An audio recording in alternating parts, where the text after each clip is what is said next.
Show me the money. All right, I think I can play this.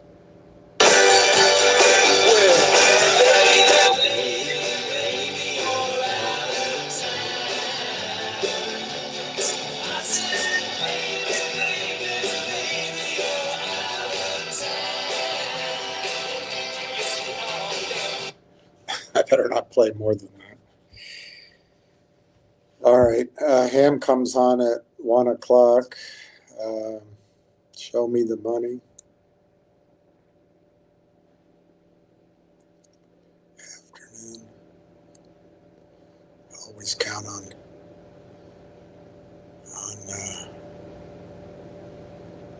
a little bit of hype. I said, baby, baby, baby, you're out of time. I said, baby, baby, you're out of time. All right, I'm going to, while we wait for Ham, because he's going to come on like a moving train. I want to show you one more. I got to go over here. I guess I've got to take a picture of this. I said, baby, baby, baby, you're out of time. I said, baby, baby, baby, you're out of time. You're all washed up. Yeah, there we go. Add. Let me see if this works. Yeah, it does. All right. Let me see if I lost all the comments of all you all of all you all. There's the one. So I guess I didn't lose them all by doing that. That's good. Sunny Newport Rishi. Ricky,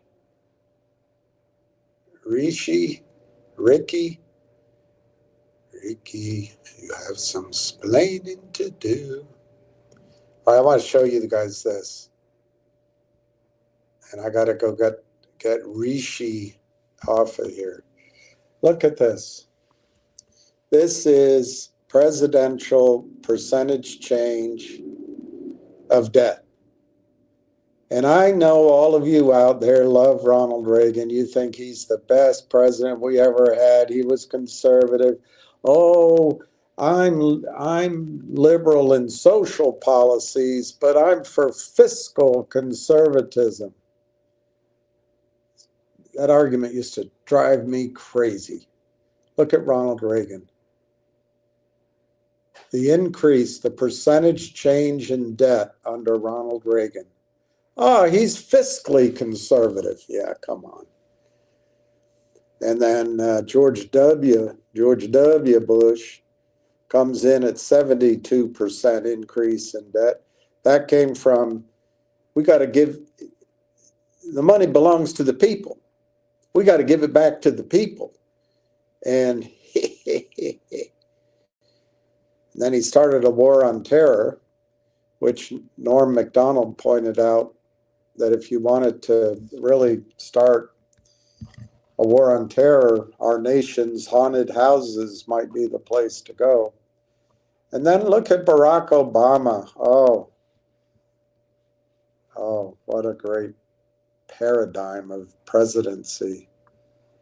And then there's George H.W. Bush, who followed on right after the conservative Reagan. And then there's Donald Trump, who, we have to be fair, raised the debt. But he did it at a slower rate than Obama. But he raised it. And then, of course, we have Nixon. Everyone gets upset with Jimmy Carter. Jimmy Carter was the worst president we ever had. Well, there's old Richard Nixon, wage and price controls, in at 34%. And Joe Biden, the only reason Joe Biden isn't higher on this list is because he came after Obama and Trump. Look at that. Oh, Biden. $8.5 trillion. What did we get for that $8.5 trillion of Biden spending? What did we get? $8.5 trillion. What did we get? So anyway, you see at the top, FDR, obviously he came in with his own Keynesian ideas of government spending to get us out of the Depression, but also there was a world war. There was a world war on, mate. And then Woody Wilson, he and his wife spent a lot of money. Again, it was World War I and the aftermath. So Ronald Reagan, outside of the wartime presidents, was the single most prolific borrower on a percentage increase basis in the history of the country. Oh, I'm for fiscal conservatism. Come on, let's be fair. We've got to call it the way. Look at Lyndon Johnson, Guns and Butter Johnson. Come on, 11%. Nixon was 3 times Johnson. And there's whip inflation now, Jerry Ford. JFK all the way down. Harry S. Truman barely budged. I don't know, guys. Jimmy Carter. My name is Jimmy Carter. He only increased the debt by a fifth of $1 trillion. Oh, he was the worst president we ever had. Oh, come on. I think, all right, so that's the personalities of it all. But what you have to realize in the chart, you start with, well, there you go again. And then you go to read my lips. And there you go. It depends on what your definition of is. And then you go to this sucker's going down. And then you go to folks. And then you go to MAGA. And then you go to the auto pen. But do you see one thing that's happening? It just keeps going up. Reagan spent $1.6 trillion. Bush, I guess that's the tax revenue. Sorry. So the revenue was growing during that time. We now pull in $5 trillion in tax revenue. But this chart is asking, does Biden get us to 40 trillion or 50 trillion? And I think that's coming. But what this really shows you is we're going to spend more money. It's like a shark swimming. It's like a love affair. You have to move forward, otherwise it collapses. And we're going to borrow money to keep our system going. We're going to create money out of thin air until people can't stand it anymore. Hurricane Ham is on his way. I don't see him, but you might be right. You might be right.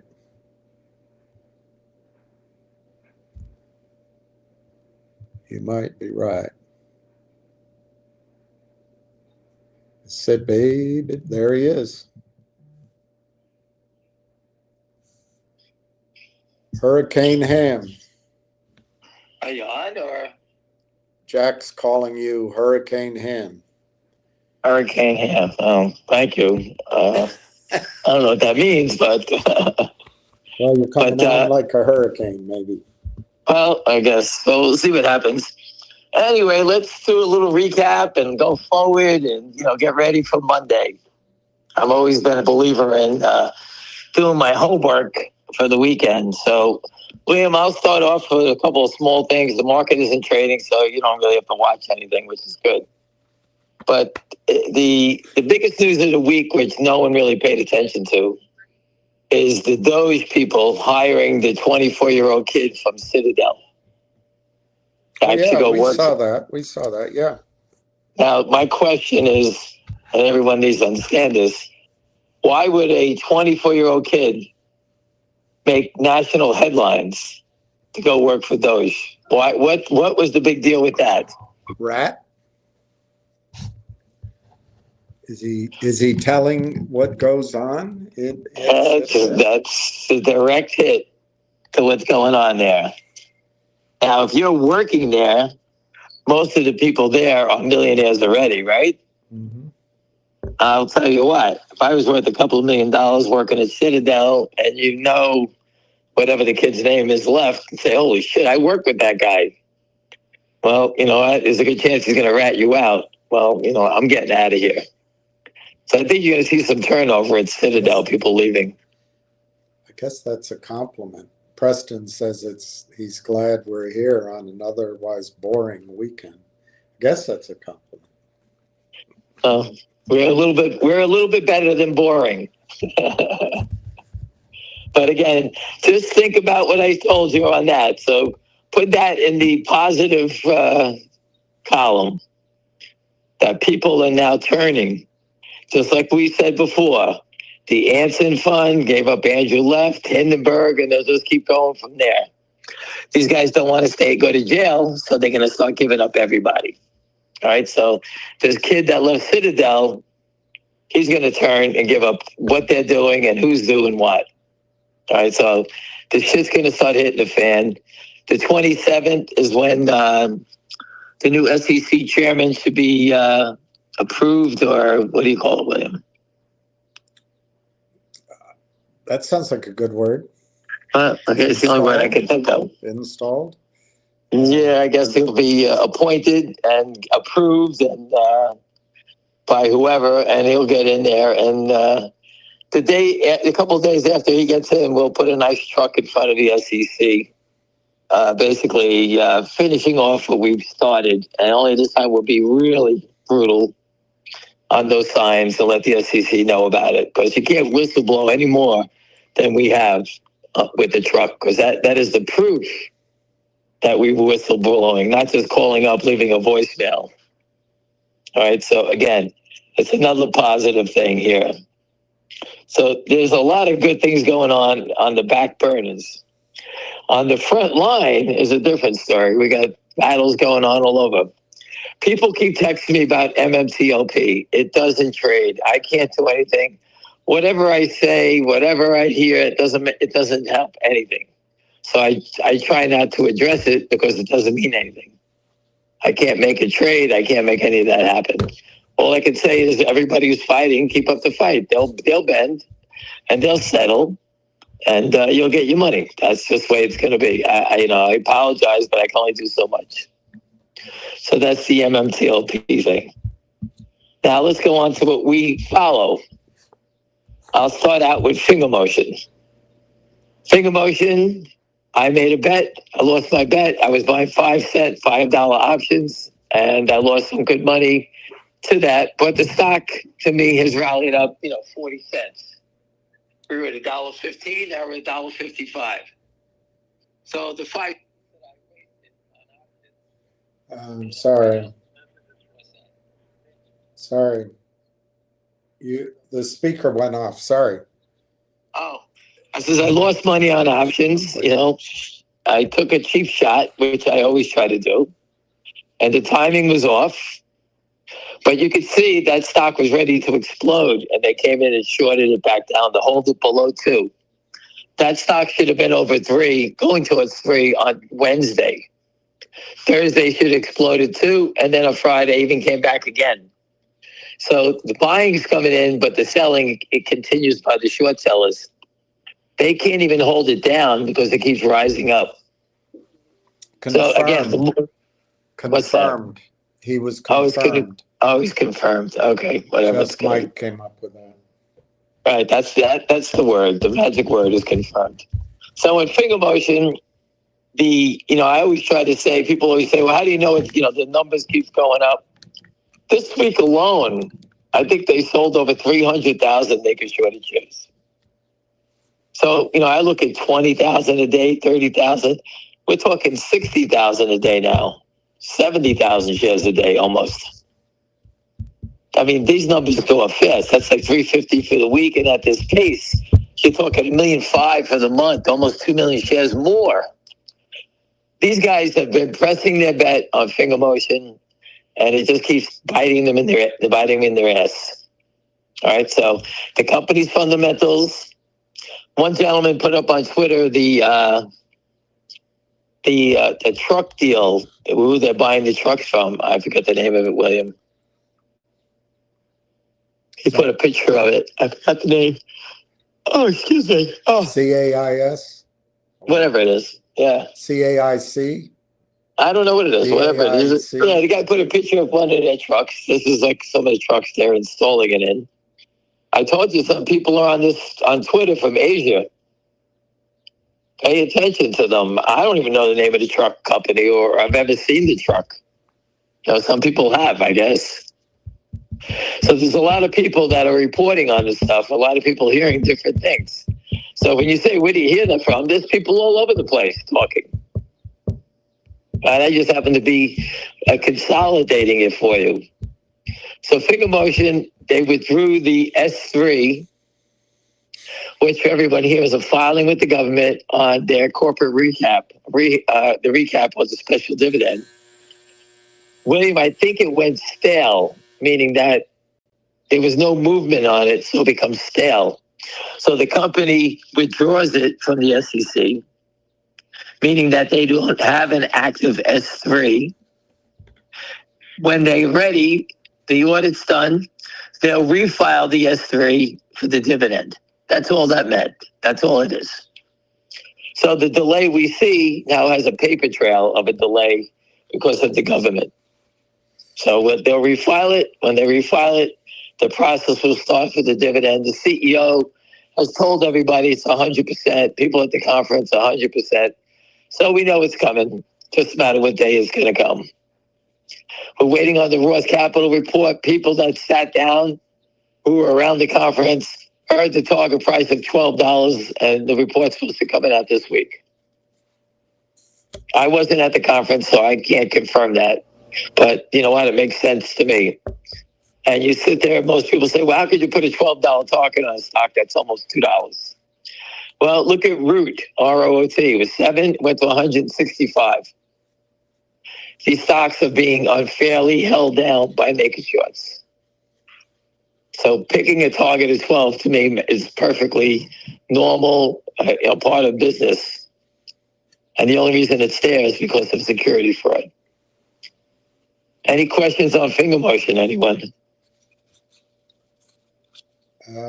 What's the symbol? No. I don't see anything. Oh, here's one. Ryan's asking, if you had 1,000 to spend, would you buy more shares of Finger, or would you buy options? I feel that this is in the bottom of the ninth. I just feel like this thing's going to explode. You know what happens in the bottom of the ninth? Yeah, we're winning 50 to nothing. All right. That's the difference. I got it. I don't think there's going to be a 72 at bats here. They're going to go bat around 10 times. That ain't going to happen. I think that we're right at the finish line. We have confirmation that those funds are buying it.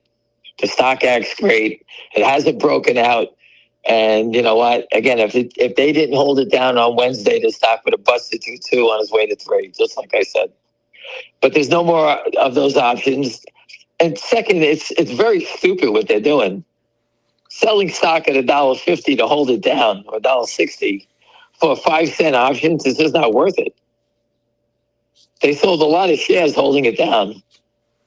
And for what reason? There's no reason, no rhyme or reason for doing it. There's no money. If they were $3 options, I can get it. They were $5. It doesn't make any sense.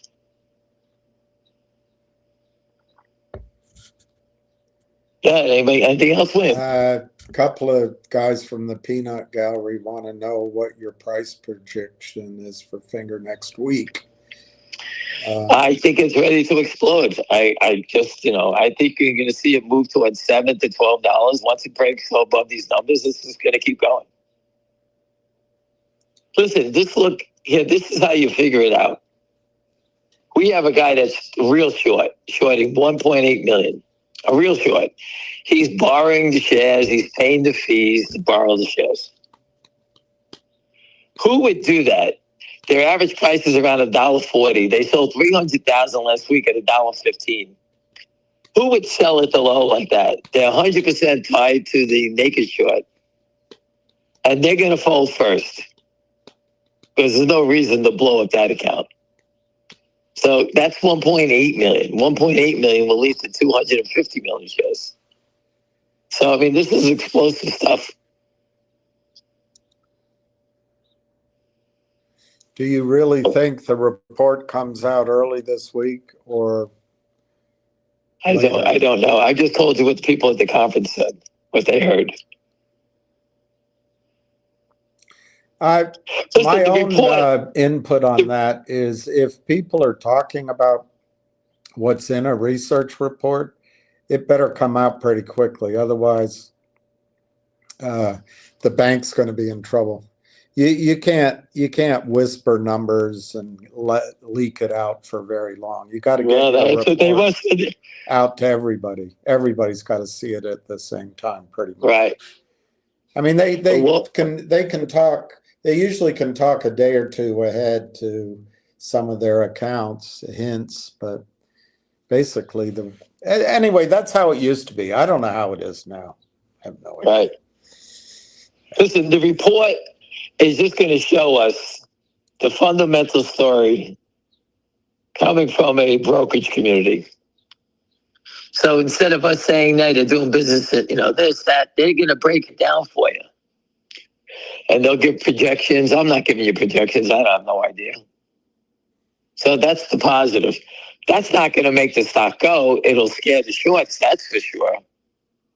It'll bring institutions in, that's for sure. But, is it going to make a short run and panic? I don't know. These guys are nuts. But it's just something to, listen, the stock's $1.60. If the stock was $16, I would want to see that report because I would be nervous that this thing will fall back to earth because it doesn't have any fundamental value. But it does, so it's a different story.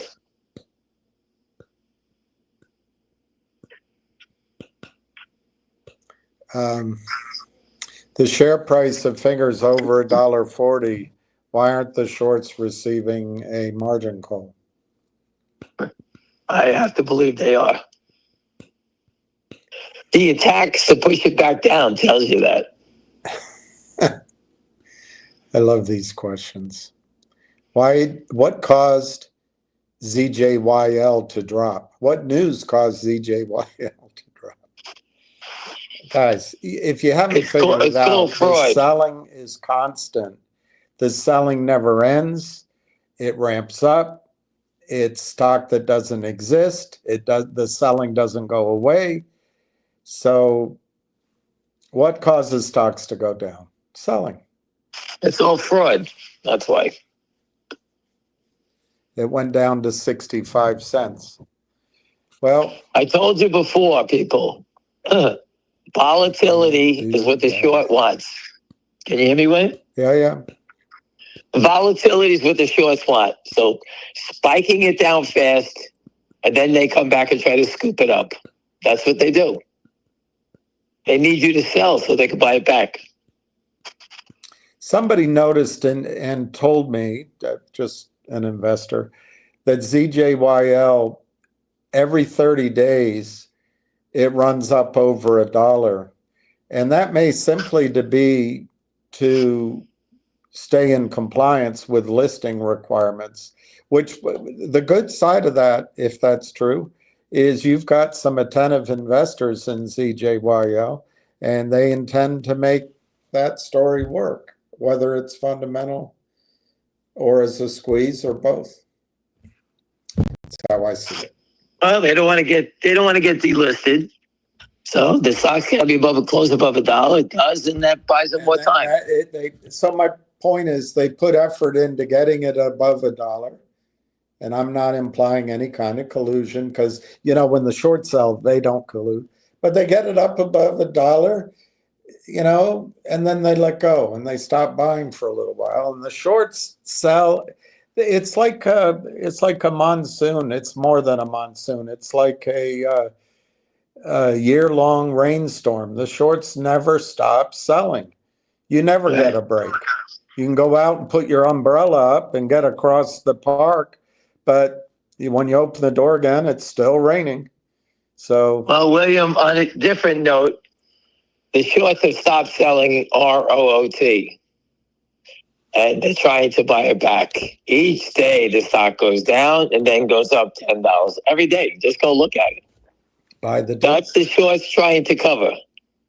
When they do that in finger motion or GBUX, that's what it's going to look like. It's going to go $5, $7 a day. Then they go down 6 and open up 10 higher. That's just how it's going to be. Once it gets that pattern, you can buy the dip, sell the rip. Buy the dip, sell the rip. And I think you can talk about it, but I think some of us should learn how to buy the dip, sell the rip, and lock in, $500, $1,000 a day. Or I'm not saying you'll do it every day, but whatever. Instead of just hanging on as lambs for the slaughter, because make no mistake, the other side, I don't know if they're smart. I don't know if you'd call them professional, but they have a single focused mind on what they're going to do. They do it every day.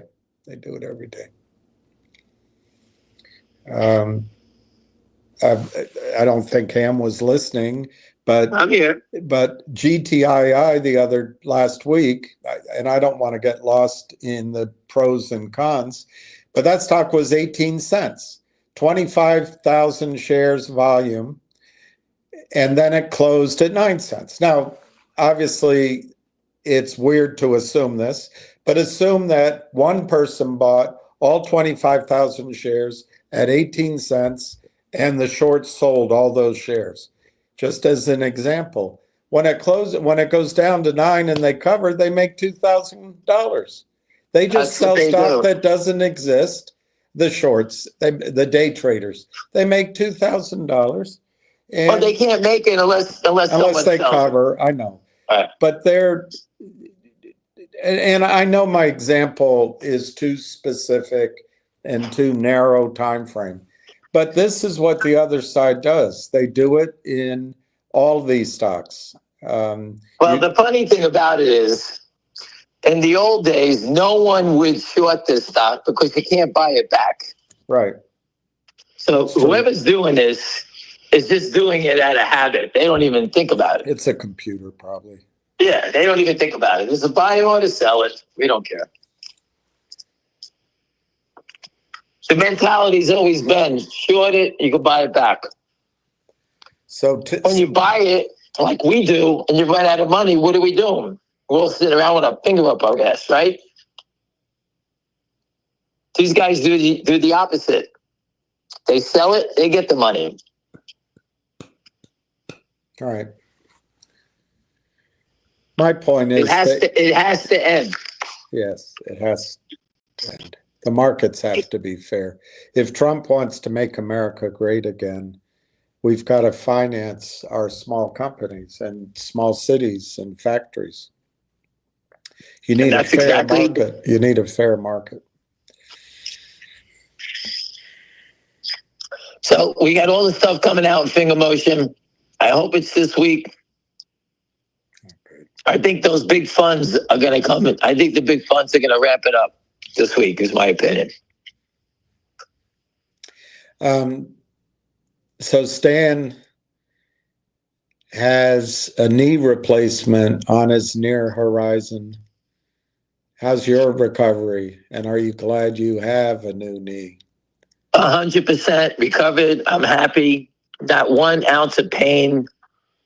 You know, my wife wanted to go on vacation, like to Rome, one of these years. And I says I couldn't do it because I couldn't walk all day. That's all you do. Is that I where have the no- two fellas are? No, they're in Spain. How do you know? I hope. Yes, but absolutely. If you're going to get a knee replacement, anybody, get on a bike, work out, ride your bike, stretch, work your hamstrings, work your ass muscles. That'll make it 100 times easier once you go for the surgery. And when you get out, just ride the bike like they tell you, twice, 3, 4, 5 times a day.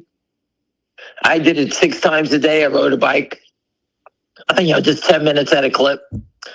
It's pretty wild when you do get it because you don't know how your knees get. You don't control your knee. It's metal or whatever it is.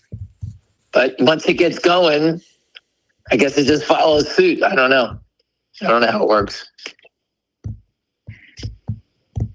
But 100% get it.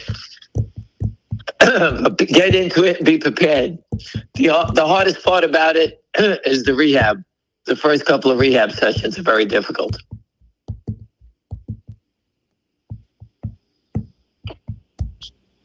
Do I move on? Are we okay with finger motion? You can move on. We'll come back. I think finger motion, like I said, I think the move to $3 to $7 is coming up fast. I think the big funds, as you can see, I believe they're accumulating and they keep moving it up. It was $1.20, then it was $1.30, then the $1.40 wall, then the $1.50 wall. They all fell. Someone is accumulating size. And the only way you can keep accumulating is you got to move it up. So NSA might move your butt along here. He asks, so FNGR, GBUX, and NIXX can go. What order do you think they might go? So-called. I think GBUX is going to be first. GBUX first. It just looks like it's the shorts attacked it like crazy. They pushed it down, and then the boys stepped up yesterday and jammed it back up on them. So that message has been sent that they're not going away. 2.4 million shares short there. It's very interesting that these guys keep trying to push it down. And I just think it just looks like it's ready to explode. Don't get me wrong. I think GBUX can go Monday. I think finger motion can go Tuesday. NIXX, I'm just being told that it's going to go. I really don't know much about it. Blake wants to know if you and your friends know how to route your orders, your larger orders, directly to the exchange so they don't end up in the dark pools for manipulation. I could care less about where my order goes. The problem is stock settlement. I keep trying to tell people payment for order flow has been around way before I started. That's what I did. I worked on a trading desk. I told you we get orders for 1 million Motorola to buy, and I would find the sellers. I used to do for Nomura Securities. They'd give me 1 million to buy, and I said, okay, I bought 1 million at $20. They didn't care. I bought it at 20. The problem is stock settlement. That's what everyone needs to focus on. You guys keep getting dragged in. Payment for order flow means shit. If the stocks are forced to settle, Ken Griffin, Virtue, will never pay for order flow again. The only reason they're paying for order flow is because they have the right to naked short it and steal. Once that is gone, they're never going to pay you because all of a sudden they become a trader like you. You win some, you lose some. You're telling me a guy sitting on a desk at Citadel, let's say they got 100 people there, and this guy is following 50 stocks. You're telling me this guy's going to be good enough to figure out what's going on in finger motion in 1/100th of a second? Oh, I just sold 50,000 shares of this thing short. What is it? I don't know. They can't figure it out. They don't know. And that's why making a market in a stock is difficult. Because guys jump around to all different stocks. And I don't think that these guys can handle it. The payment for order flow is created and given the orders to Ken Griffin for a reason. Goldman, Morgan Stanley, JP Morgan, Bank of America, everybody stopped. E-Trade, Ameritrade. They all give their order flows to these Virtue and Citadel. And the reason they did it is to move the fraud outside of Goldman Sachs or Fidelity, whoever it may be. If Citadel gets busted for security fraud for naked short selling, does it affect Goldman Sachs? Nope. They're going to sit there and say, Goldman, he's paying you for order flow. We give him our order flow. That's all. We don't give a shit what he does with it. That's his business. These guys all knew, and they created a place where the fraud, they created their own Bernie Madoff, is what they did. And the fraud's outside of their firms. That's what they did.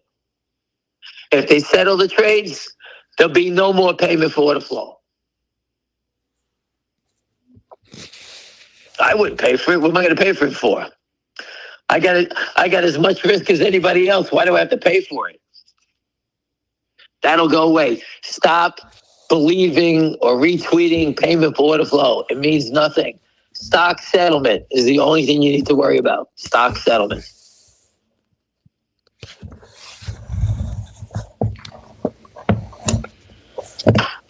Yeah, William, excuse me.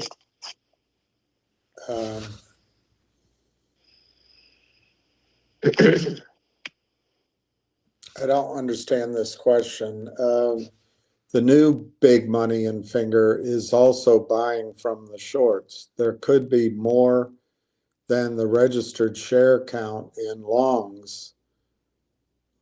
And this guy's holding for $100. I don't quite understand that question, and it didn't help. I think what he's saying is that if these big guys are buying it, you're saying these guys are shorting it, it'll just raise the total up to 250. You can make it 260, right? That's what you're saying. Okay.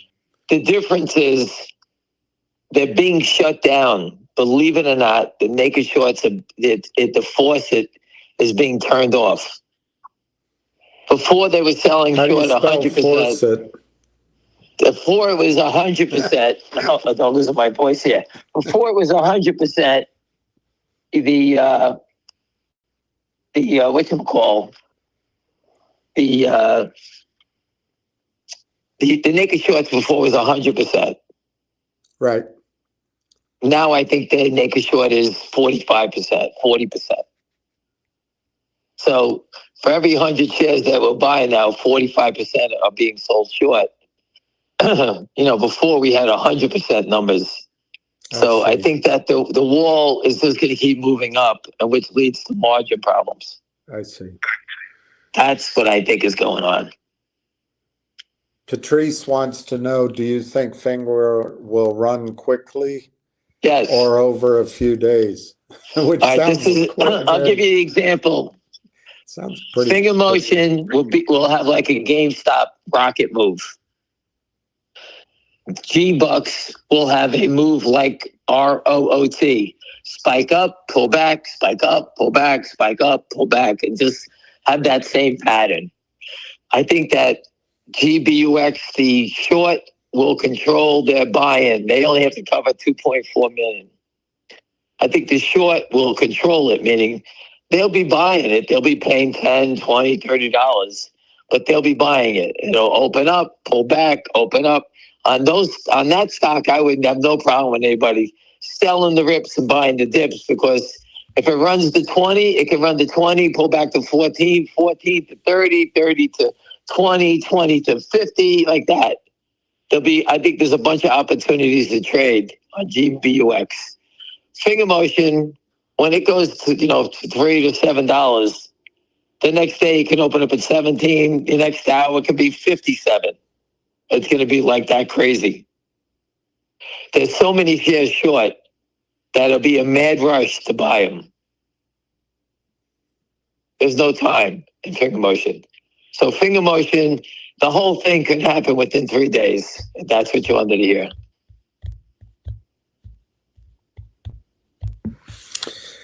Wanda,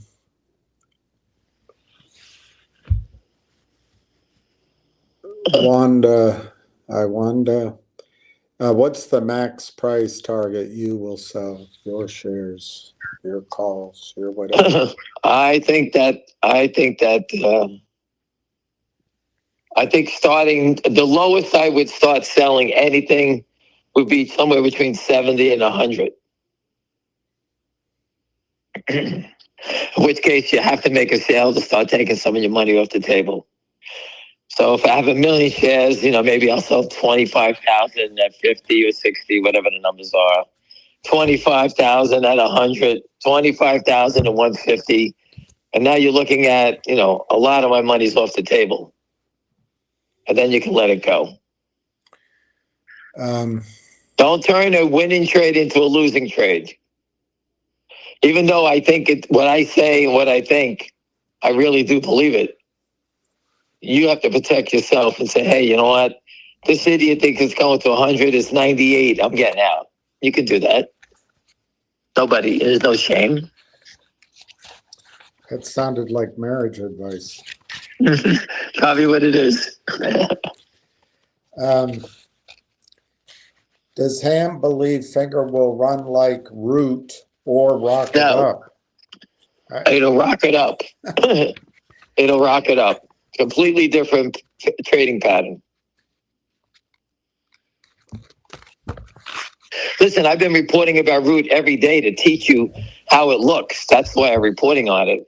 I'm not sitting here trying to rub it in that we don't have it. I don't have it, but I'm watching it, and I'm showing you the pattern. If I was on a trading desk, every time that thing dipped, I'd be buying it. Every time it rips, I'd be selling it. You would have had about 900 trades in that stock already. Then you have to pay your taxes. If Finger really has a short who folds, will it force Lind Partners to cover? I think Lind Partners is hiding the short offshore with somebody else. So will they have to cover? Oh, yeah, no, they're going to fold. Listen, you can hide all the trades you want offshore, but there's one thing that they can't hide, and that's margin. The prime broker will force the issue. What if they live in Switzerland? Doesn't make a difference if they live on the moon. The DTC oversees all the big red positions. Someone that's in trouble, the red light flashes. It happens all the time. No one's protecting these people either. Big Z Zerp. Would you buy Finger leaps? There are no leaps. There's just a 11-month call option, I think. But whatever. Yeah, the reason they have those options is the shorts. I can't start an option series. The market makers do it. They put up trades in January. When they start trading in January, that means the options have to stay alive until January options expire. That's the only reason they put them out there. They want to have them available so they can adjust or protect their position. Like if the last option period was going to be May and they expired, then they would have to ramp it all up again. So this way, that's how they keep it going. They buy. You'll see some options, they'll put it out like a 6 months or a year in advance. Ruben wants to know if GBUX or Finger or both start to go up, will there be circuit breakers? No. Patrice wants to know if the SEC forces settlement. That, to me, that's a big if. What would Finger look like? Oh, my goodness. It'll be enormous. Just enormous. And I told you before, if you're nervous and you don't have a lot of money, you make small sales and start getting your money off the table. When your money's off the table, and let's say this thing is running and your money's off the table, you'll have a smile on your face the whole day. And you'll sit there and say, you know what? I put $20,000 in, I got $20,000 out, and I still got 60% of my position. There's nothing better than that. Because you're never going to lose once you got your money off the table. Go back and ask all the people in GameStop and AMC how they never sold, how they feel. I'm telling you the complete opposite. Make sales. And William made a good point to me before. Everyone on this phone call, even though you're a novice or you're starting to learn how to trade or you think you're a good trader, you're going against guys that did this every day of their life. That's all they do. I've done this every day of my life. So when I see something, I've seen this pattern before. And history repeats itself in the stock market. Stocks have a pattern, a certain look. The pattern's been distorted because security fraud is hard to trade. But we figured out how to do that. Accumulation is what kills the naked shorts. The naked shorts need wild swings, spikes, drops all over the place. And where are you seeing those wild swings? Guess what, people? In the big names. NVIDIA from 140 down to 105. Tesla, who the hell knows? I forgot how high it was. They killed it down $200. Costco's having 20-point swings. Netflix, 20, 30-point swings. That's what shorts need. They need that. They need to sell it short, then attack it, push it down as far as it can, turn around, buy it back, and then just repeat and rinse. That's what they're doing. But in finger motion, we've been going sideways for so long. Now the slow march up, that is the most deadliest of all the approaches. Because if they do attack it, what are they pushing it down? 10 cents? If the stock was $20, they could push it down $5, which makes everybody wet their pants. That's what's going on in DJT right now. The shorts attack it, and they're so brutal. They knock it down $5. People got margin money. It's a tough game. So I heard a while ago, I don't even remember where, that one of the Anson funds, one of the bad guys, actually passed money through Roth to Finger in that offering, and maybe in size. Do you think that happened? Do you think the shorts covered a little bit in the $5 million raise? Yeah, so they paid $1.50 for it, right? And they shorted it $1.20 again. Does that answer your question? That doesn't really make. Think about it. What you just told me. Well, I guess they may have covered a bit of their position, but then they still are naked short for more. So they gave finger motion. All right, let's go over this. Come on. But I also think there's more than one player. There's day traders in there too.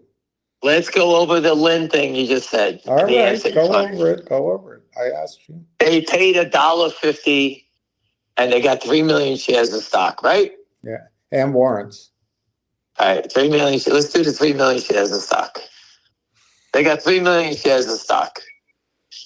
Right, and they paid $1.50 for it. Then the short sold 300,000 at $1.15, right? Mm-hmm. The real short, but you know it's the same people. Mm-hmm. And then they held it below $1.20 for how long? Maybe they sold a million and a half below $1.20 over the last 4 months, right? Mm-hmm. Mm-hmm. Then you got the move between here and $1.50, another 500, 700,000 shares. So you're up to 2.5 million shares. So they paid $1.50, and then they shorted it again at $1.30. All the 3 million. Let's make believe it's 3 million. You understand how stupid that trade is? And on top of that, they now gave finger motion 5 million bullets to shoot them. Yeah, except that if they were shorting Finger down from, I don't know, 7 over the last year and a half, and they covered at $1.50, that's not a bad trade.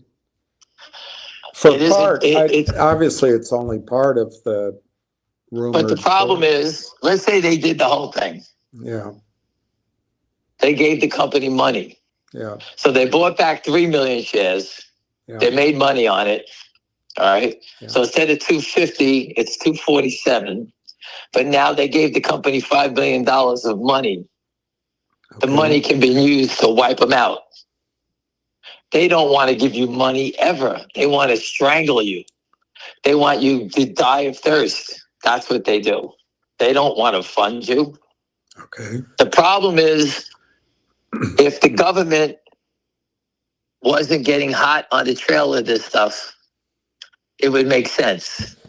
But the government is clamping down on this stuff, and I think it's coming to an end real fast. So do you want to keep pressing your bet, or you want to take your bet off the table? Right? And I think the market crash recently of all these big stocks getting knocked down is that there's naked shorts in Netflix and Costco, all these names have them, IBM, all of them. And I think there's been a lot of covering on the wipeout recently. Mm-hmm. Those are the big players. I think there's shorts in all these names. Illegal shorts anyway. And this is where they got people to sell it. Listen, all the money on the whole street is on the short side. It's not on the long side. Yeah, it's very little money. It's all leveraged. I'm just saying it's all leveraged, but it's all on the short side. What happened to Donald J. Trump stock?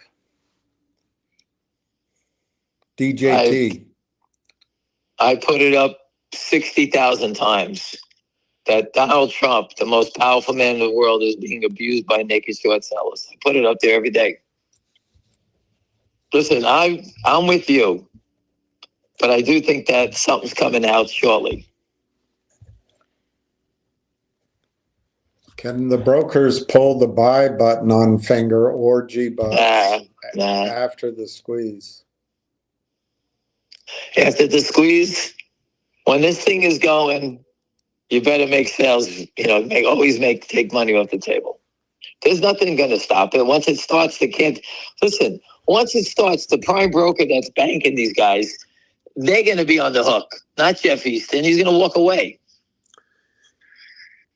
Where do you think Finger or GBUX will settle if they have a run up afterward based on fundamentals? Well, I always thought that Finger Motion was $100 stock. So I think Finger Motion will be somewhere between 50 and 100.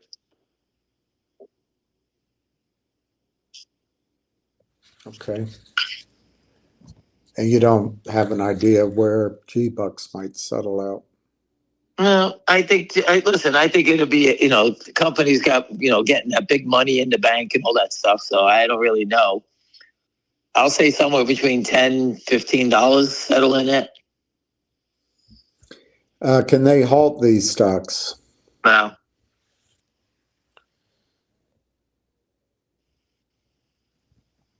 Listen, everybody's on our side.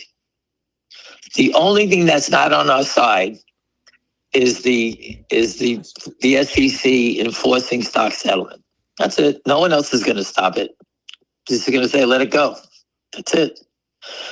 I think a lot of people that are good people want to eliminate the criminals because, like I told you before, you go on Twitter, it looks like the U.S. equity markets is like, this market should be in Jakarta, something like that. That's a great last name if it's real. Nick Lomonico is asking you that.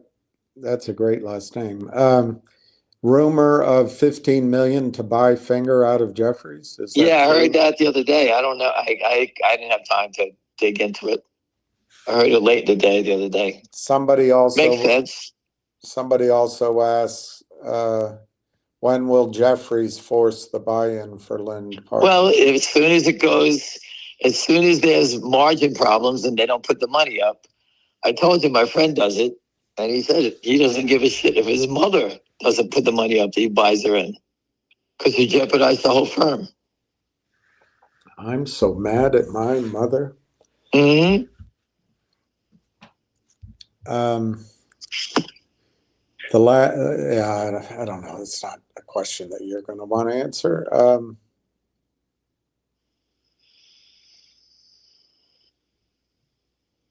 Yeah, I think I've gotten all the questions. But listen, on Monday, I'm being told I'm going to get a new name on something. I don't know what it is. That there's a huge short in it, and a major brokerage firm is touting it that it's going to be a next big squeeze. I don't know the name of it. The guy's going to tell me on Monday. When he tells me, I'll pass it along. I don't have the capital to play it, so when I get it, I'll let you know. Because you could do this all day long. There's so many of them. I don't have the money. But you're more than welcome. I'll tell you what I hear, and you make your own decisions. The rumor is Jeff Easton is in Ace's Discord. I don't even know what a Discord is, but that'd be interesting. That would mean he's having to monitor what's going on. Then again, Listen, he has to listen. Again, this is the most important thing. Jeff Easton has been doing this shit for a long time. He does it through Benchmark. Someone calls up, a broker, says, I have a company, calls Benchmark up, whatever. They want to raise money. As soon as they get the call, Benchmark is shorting it with the help of Easton or whatever. So as soon as you get the call, these guys are shorting it. I'm sure if anybody wants to do the forensic evidence on finger motion, when they called Benchmark up, these guys were shorting it before they even had a call with Jeff Easton. Somebody just sent me. I didn't think to look this up, but the institutional shareholders for Finger, there's 34 of them, but just the top few, you'll never guess the names. The largest one is Anson Funds. Then it's Millennium. Then it's Anson Funds owns, as at the end of the year, 725,000 shares. And then Millennium owns 178,000. Platform Technologies, 142,000. Prime Capital Advisors, 128,000. UBS owns 90,000. Bleaky owns 73. Invest, Virtue, Osaic, and Simplex Trading rounded out in under 50, around 50,000 each. Can you believe that? I mean, it's not huge, but maybe what they do is lend it out multiple times. Yeah, that's what they do. They lend it out. I just never knew Anson Fund owned any shares. I just saw it just now. 12/31/2024, 725,000. I gotta find out. Did they just buy that? 34 institutions own 1,773,000 shares, and Anson Funds is basically almost 40% of that. It's news to me. I have to look into that. Yeah, it's news to me too. It's just interesting. No, listen, people, this is why you have calls like this, because we miss things. Everybody misses things. And thank you for the gentleman, whoever just told us that. I never looked at it. Now I'll do some homework on it. I still miss you, but my aim is getting better. All right, so Trooper wants to set me off. Any hope for GTII these days? Listen to Richard Hoffman. Listen to Joe Mama. Listen, go on John Forrester. Go to John Forrester on Twitter. He's going to be the CEO in charge of the whole company. Go read what he says. People have met with him. I met him, and I pointed him this direction for a reason, to take advantage of the big short. And he knows about it, and he jumped on board. So let him do his business, and I think it's perfect. But until it trades, there's nothing to say. Would you still buy puts on Jeffries? I would buy puts on Jeffries as soon as the crack in the dam happens. We'll see it. Listen, Jeffries is definitely Lynn's prime broker. We've seen it in filings. Do you think the SEC, the new SEC leadership, will have anything to do with the squeeze? And that actually goes along with another question. Is this really the time? I bought more. Yes, listen, if this isn't the time, there never will be a time. Donald Trump is throwing people out left and right. Donald Trump owns DJT. Donald Trump is wealthy, but the people that are running DJT are not. So it's his best interest to make that stock worth something, so his friends that are running it for him will be able to make money. They're all going to say, "Hey, we're running this show for us. The stock is being naked shorted." Devin Nunes will tell you that, and he has to make it right. Now the problem is he going to make it right? When's he going to make it right? I think it's going to be made right by the new SEC. That's where I think it's going to come from. And we're right here. I thought Donald Trump should have did this fight before he became president. And this way people won't yell at him for sitting there saying, "Oh, he's making money." So the way to get around that is to do what? Let the SEC do it. Right? If the SEC comes out and hammers everybody, they'll hammer. They just can't do it for DJT. They got to do it for everybody. Now, all these stocks that we talk about, was MULN or whatever it may be, I don't think those people are well educated as a group as much as we are. Now, the people that are on this call, I want you to feel you are part of this group. You're part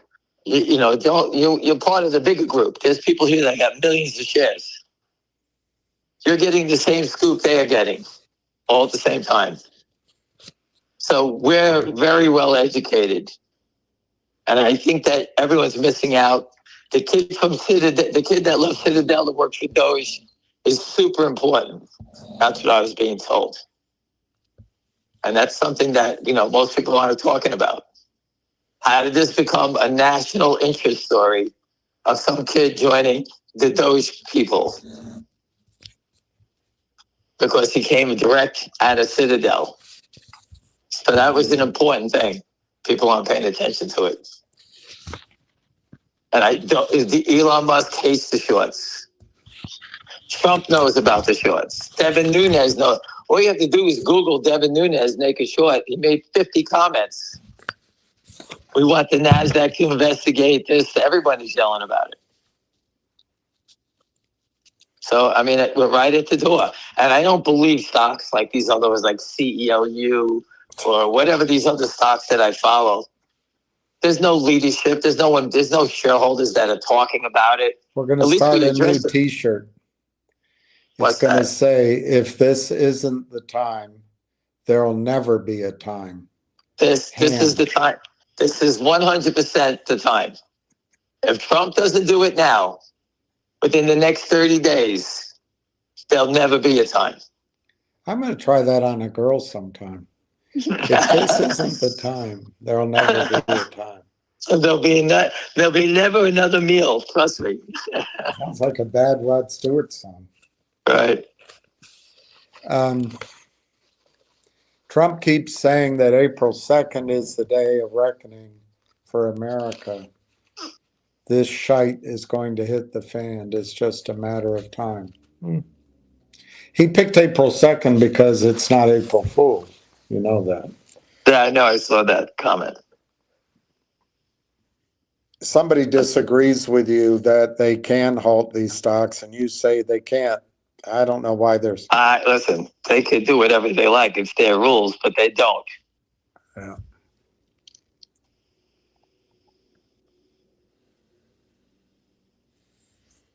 It doesn't make a difference. You can hold it all they want. It's still going higher. the stock is not going to be halted and trade lower, because no one's going to be shorting it, trying to push it down when they know there's a short trying to cover. Does anyone figure that out yet?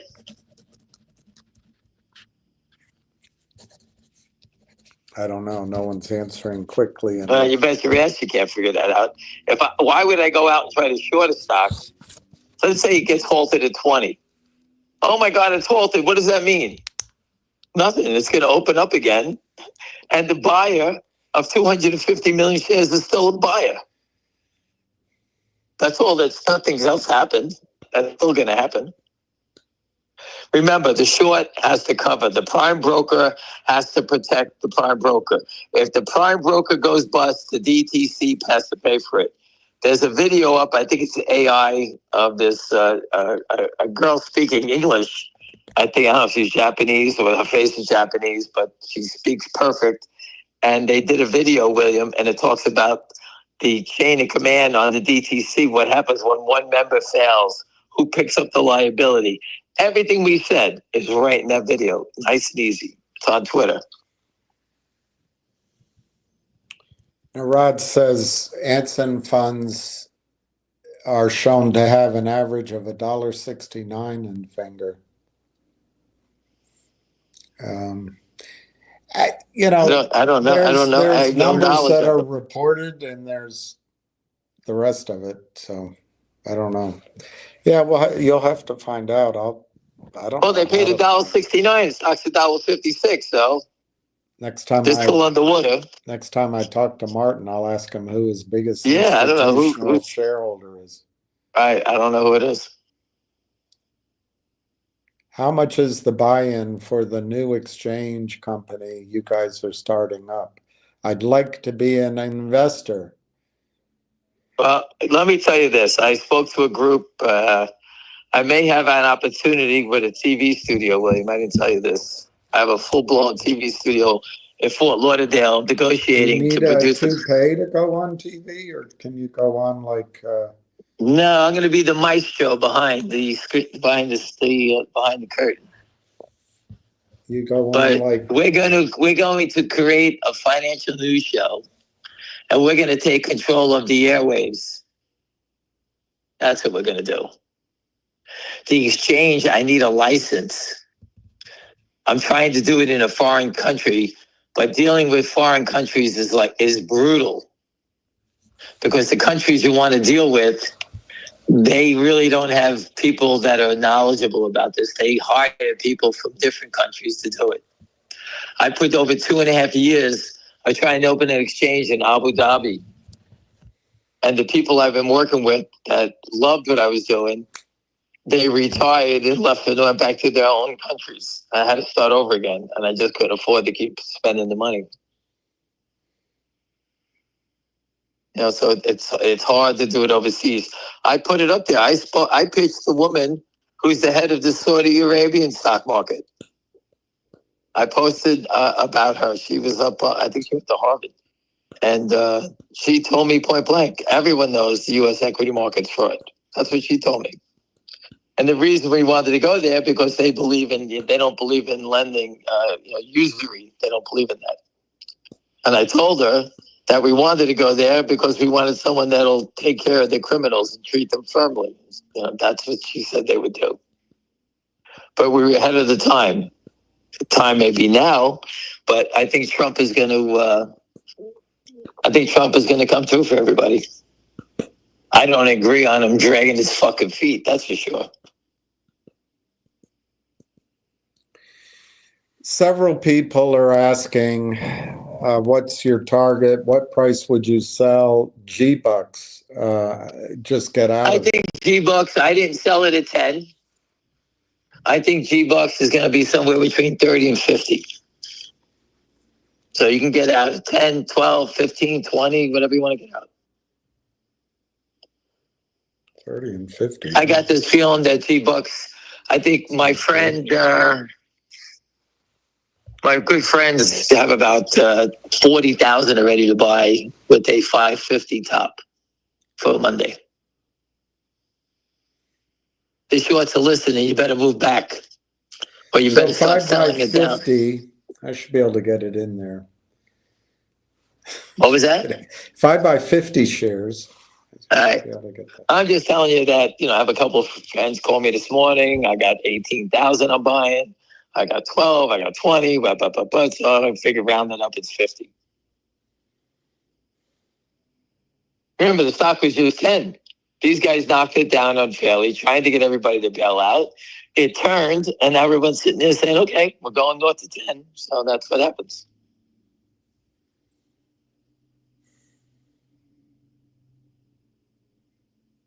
How quick it turns, right? The worm? They knocked it down to $1.81 the other day, selling it down. And turned right back up to 350. So Monday comes, it'll be 550. Cooper's Human is asking you, are you basically saying that finger equals HKD and GBUX equals root? Yes. Cooper's Human's pretty sharp. They're both, those are the trading patterns, and those are the heights that I think they can go to. I think GBUX is somewhere between, like I said, 30, 60, or $70, like that.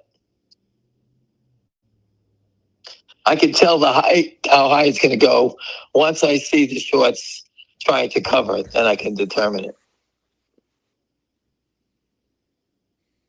But right now, being short 2.4 million and no one selling the stock is going to be pretty hard to buy.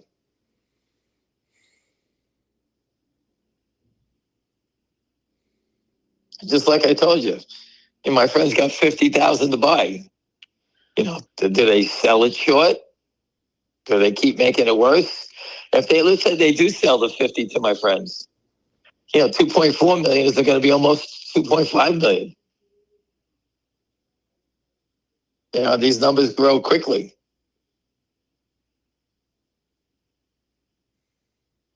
Is there anything good on TV besides college basketball? Anybody got a good Djokovic movies? won yesterday and Alcaraz lost. So is that in Miami, William? That's in Miami. Yeah.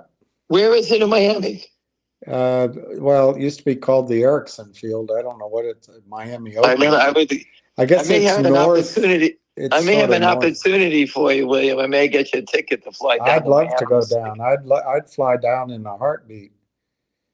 I have a guy with a gold deal, and I don't know anything about I'd love to go see the gold deal. I'd love to go see the Djokovic win his 100th title. I saw Jimmy Connors win his last title. I think it was against Quickstein. In person, I did. Yeah. That tournament isn't over until next week, right? Not this weekend, right? No, it's next week. Yeah, it's just started. I think if he gets to the finals, it'll probably be not this Sunday, the next Sunday. It might even be the following Sunday. I have to look that up. So, William, I'm going to try to get you a ticket. We'll go down and see the gold deal. You can go sit on the gold meeting, and I'll go play pickleball because I really don't give a shit about gold deals. I hope you don't get us a place to stay in the gay neighborhood. Why? We'll always have friends. Last time I went, a friend of mine had a free place to stay. I showed up, and the beach. You go out to the beach. It was all gay. I was like, swell. They did that to me, and this is really exciting to watch. So I moved I'm not sure down if it happened to me in Cape Cod, or Block Island. And I was with my family, and my nephew said to me, he goes, hey, go down the end of the beach there. There's a whole bunch of guys with, Florida State stuff, I think it was. I walked down there to go talk to them. Everybody was sitting with no clothes on. I go, what the fuck? Where's everybody's clothes? I came back, everybody was laughing at me. I said, I'm looking at everybody's crotch. I'm sure they're all great. I mean, and they're I was just laughing. Everybody's better built than I am, of course, but it's just not my. I wasn't. It didn't bother me. I was just laughing. I go, where the fuck? Everybody's got no clothes on here. Gunsmoke is on TV.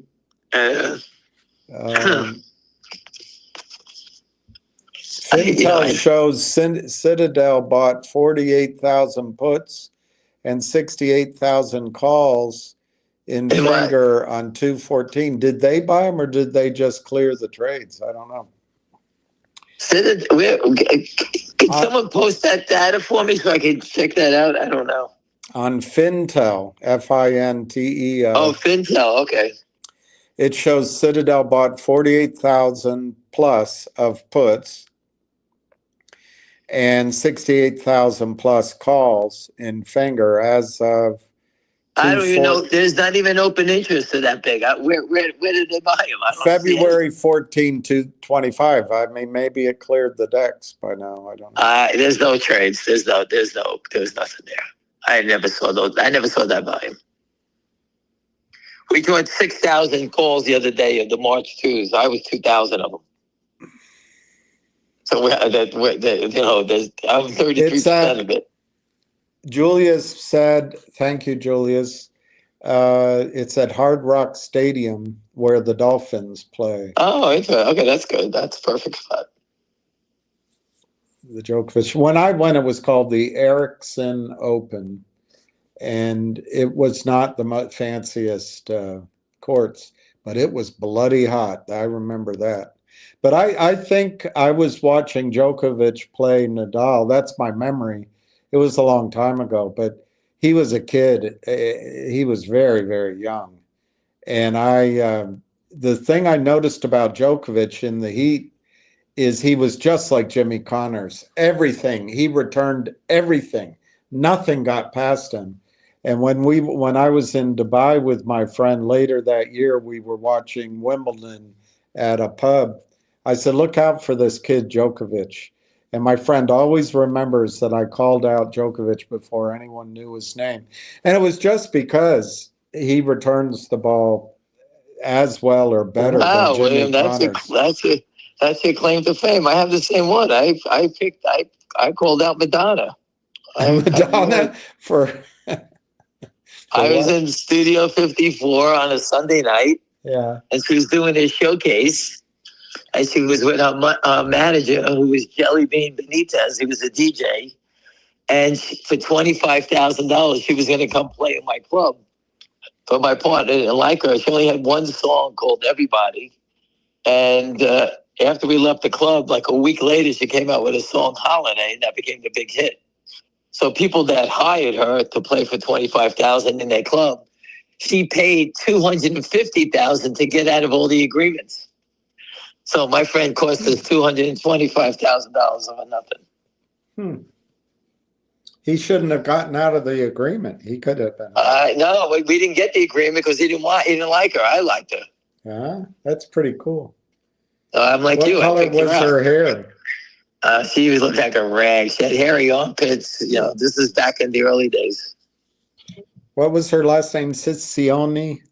Yeah, something like that. Siccioni. She was pretty good in that movie, Sushi for Susan, or Susan Sushi, whatever. She played when she was young. She did a pretty good job. But yeah, as far as I'm concerned, she only had one good song, just like a Sturgeon. Nah, she had a lot of good songs. I was a Madonna fan, so I know them all. You must have hung out at gay clubs. I did hang out in gay clubs. It's funny. I went to one in Las Vegas once.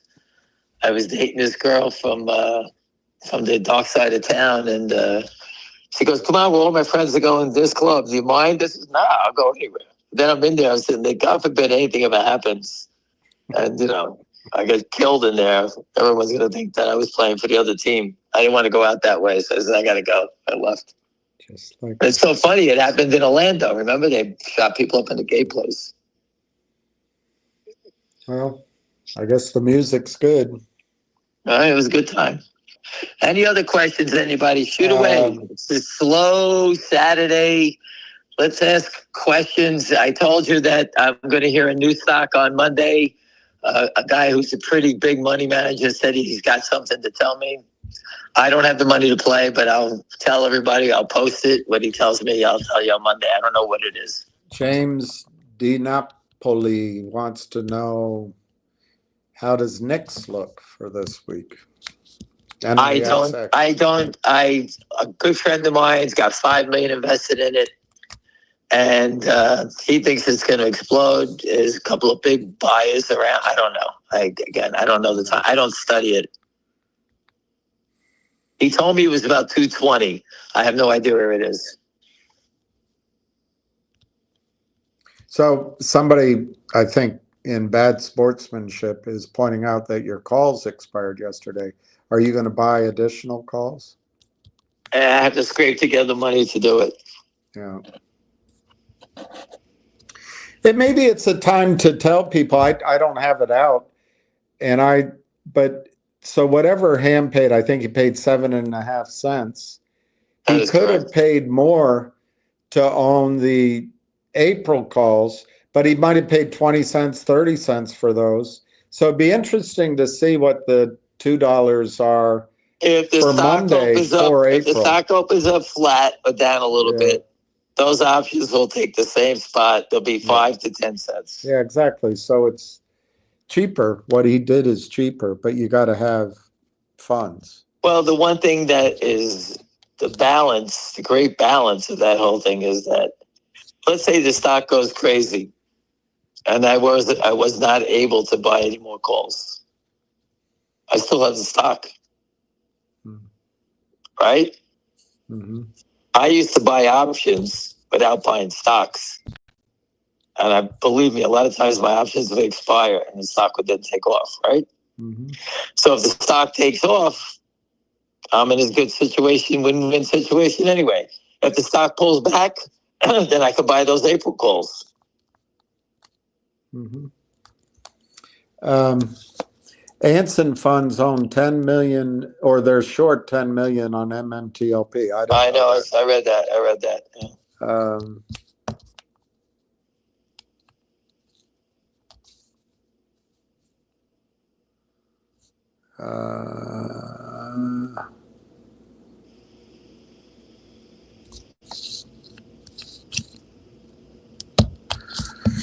Yeah, so we don't have any. I'll recap everything and I'll let everybody go on with their day. First of all, we'll start with finger motion, 250 million shares short, 1.8 million is the real short. The real short's average is about $1.40. The naked short, I say, is about 275. Remember, these numbers come down each day because the cost to carry these positions is very expensive. They have to pay off a lot of people to maintain these positions, whether it's a broker, whether it's a prime broker, whether it's a stock loan guy, they're paying fees, a lot of fees. So the $1.40 on the real short, each week, it probably comes down on 1.8 million shares. He's probably losing at least $0.015 a week. So $1.40, next week is $1.38. The next week is $1.36. You can see his cost, his expense is eating him alive because it was $1.40 when he sold it. Given the commission on everything he has to pay, those are expenses. So his break even keeps going lower. So he has a problem. All right. These guys want to short and distort. What does that mean? They want to short it and kill it the next day because they don't want to pay the fees. The longer these trades go on, the worse it is for them. That's why they try to do everything very fast. Sideways action kills the shorts. That's what we have, sideways actions. The fees eat them alive. Whether it's naked shorting or real short, both of them are paying fees. All right, so we understand that. All right, so these guys are in a bad situation. As the stock moves up, each 50 cents, if they short 200 million shares, they lose $100 million. I mean, these are big numbers. Now, I don't care if it's part of a bigger pool of money. These are massive numbers. All right? They can't beat the world. And if Trump does something to just twist their balls just a little bit, that's all he has to do. The game gets over with quickly.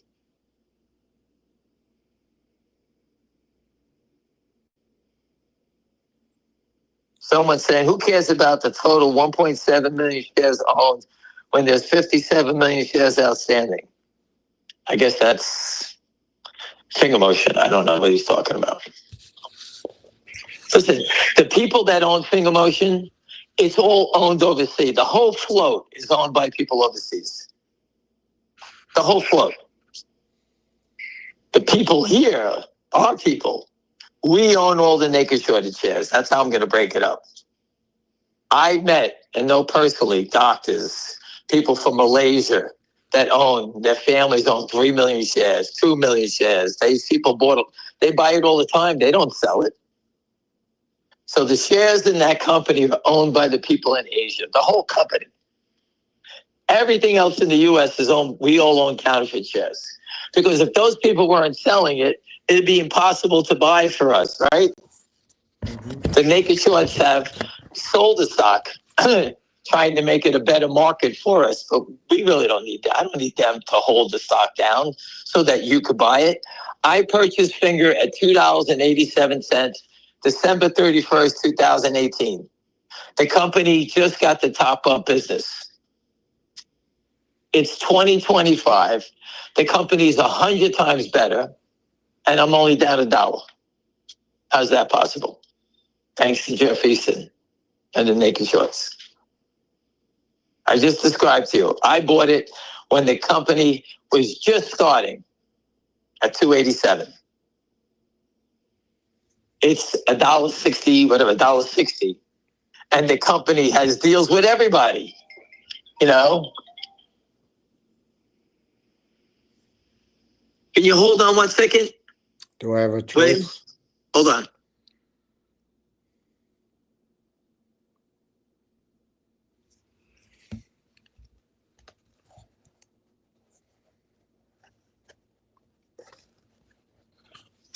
Hold. Hold. Hold.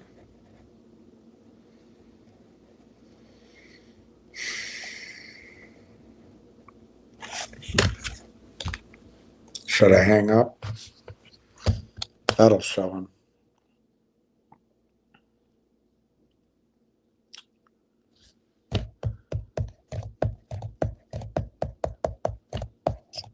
My friend just told me that Raw Capital bought that stock for Anson. They're one of 4 parties that bought stock. That's how I heard it. There were 4 major buyers into that offering, and one of them might have been, the way I heard it is one of them might have been the shorts.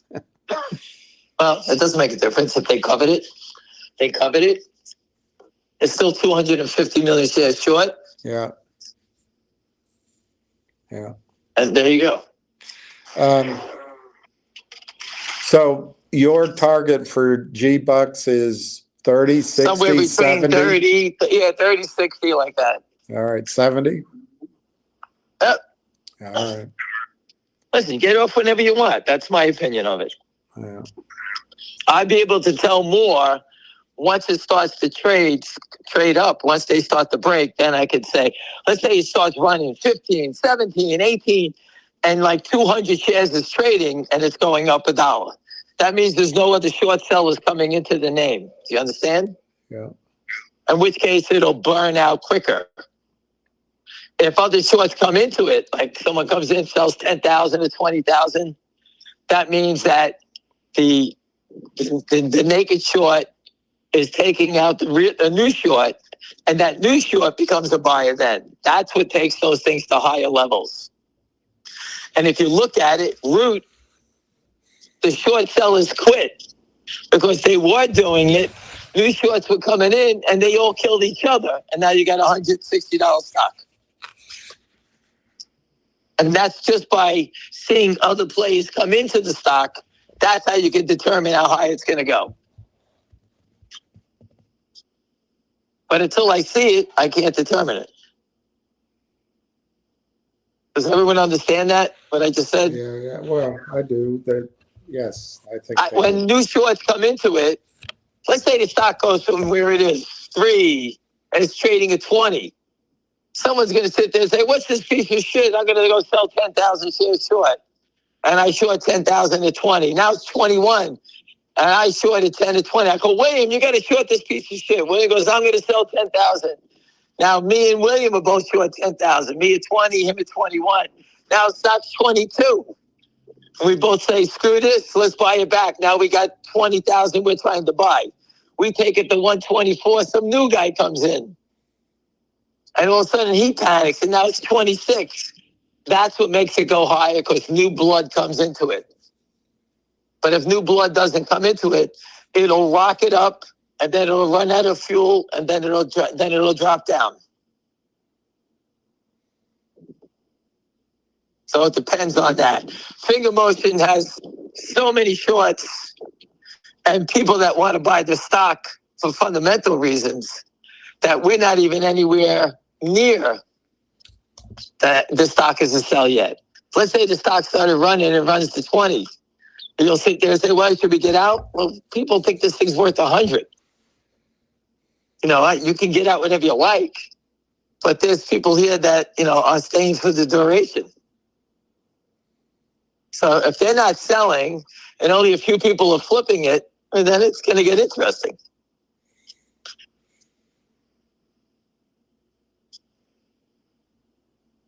Do you think Cohen is ever going to allow GME to run? Listen, I don't, you guys don't, you need to go back and look at companies that have big cash positions and see what they're trading at. And you know where you'll see that the best? On SPACs. SPACs are companies, special acquisition, where they get funded into a shell, and they'll get $10 million, and they'll have 1 million shares in the float, and the stock will be priced at 10, and it'll be around 10 because it's just cash. So GameStop, I'm told, if you look at it, their cash versus their shares, okay, their cash versus their shares is probably, I think, $10 or $11. So the cash value of the company is 11, the stock's trading 25. You tell me. You know, they got to do something with the cash. He did something with the cash. He sold shares to raise the cash, right? And he'll sell more shares as long as that's my opinion of it. You know, his shares are worth, I think, because you got to take out that he's got to shut all of his leases. They all suck. So his shares are probably worth $5 a share, $7 a share. He'll sell more shares as long as you're a sucker to keep buying it, thinking there's going to be a big short. Listen, Ryan Cohen has to get out of it. But just he has to get out of the short squeeze game. He's let that run already. He should hire that guy, Roaring Kitty. That's a good idea. I'll try to make that introduction for him. All right. I'm just saying that Ramon wants to know, even though you've given at least 4 other ideas here today, he wants to know, is Finger your last short squeeze play, or will you, including me, continue with other squeezes? I think that the game is going to end. I would love to do more, because the upside is enormous. I told you before. Excuse me? It's a stupid movie with Mike Myers, Dixie. Dixie Enormous. That was the woman that played. Her first name was Dixie, and her last name was Normus. I think there's tremendous opportunities. The best business plan on Wall Street is a short squeeze. If you want the best short squeeze out there, Ramon, and I think I'll bore Ham by mentioning it to you. It's called silver. It's the best short squeeze out there. Go buy as much silver as you can, but it'll become unattainable at these prices anyway. And listen, there's 100 things to go on. Right. So again, I think there's tremendous opportunities in it, but I also think that Trump and the SEC are going to change the game. If they change the game, I will have 1,000 picks, because when the market's normal, that's when you can really make money and play it safe. Meaning I could buy a stock at $20 and not have to worry about it being $14 and 10 minutes later, because that's what the shorts do to you. They knock the stocks down so fast that we just buy them and we're already have to put up more money because we bought it on margin. We get killed already. But in a normal day, I remember back in the day, I buy 30,000 shares of stuff at $20, 20 in a teeny, 20 in an eighth. And, I can go to lunch, come back, and the stock could be 20 and a quarter, 20 and 3/8, not doing much. It would move up slowly or it would move down slowly. But the volatility that the SEC allowed these criminals to create, it's just so deadly. You could buy 10,000 shares at 20, go to 14, you say, what the fuck? Panic out at 15, and then you turn around, the stock is 20 again. That's too volatile. It's too hard. You don't know whether to crash it or going up. So that to me is a normal market. You can make money all the time. Remember, I told you, imagine buying 1,000 shares of stock, William, and just making 10 cents a day. It's 100 a day, 500 a week, 2,000 a month. 200 a day. It's easy money. Just trading for a dime. 20 cents, 1,000 shares, make 200 a day. Make 15 cents, $1,500, $150 a day. That's trading, and you can ramp it up and get a little bit bigger. Hey, I'm going to try to make $200 a day or $300 a day. You don't need to make $1 in every trade. Everyone is so ruined. Everyone is so ruined what they're doing that we're all looking for, hey, we got to get $20 on this. You don't need to make that every day. You guys got to get smart about it. Just make enough that you can live with every day. If you got a car payment at $600 a month, whatever it is, try to make that $700 to pay your car payment off every month. That's what I used to do. Hey, I got a big vacation coming up. I need to come up with $25,000. I chop away till I got the $25,000. I go away and I got it all covered. That's what I used to do. Each little thing. And try to shoot for it. Don't shoot, say, I need 25,000, and then you're up 25,000. I'm going to press it and try to make 250,000. I don't believe in that. Do what you have to do. These little levels always make you better. No one on this phone is going from where you are to becoming Stevie Cohen. All right, so get that out of your head. And Roaring Kitty, I don't know what the scam is with him. But there's no way this guy was sitting in his mother's basement trading up all kinds of money in GameStop and he didn't sell? Yeah, right. Something strange about that whole thing, but I don't know what it is.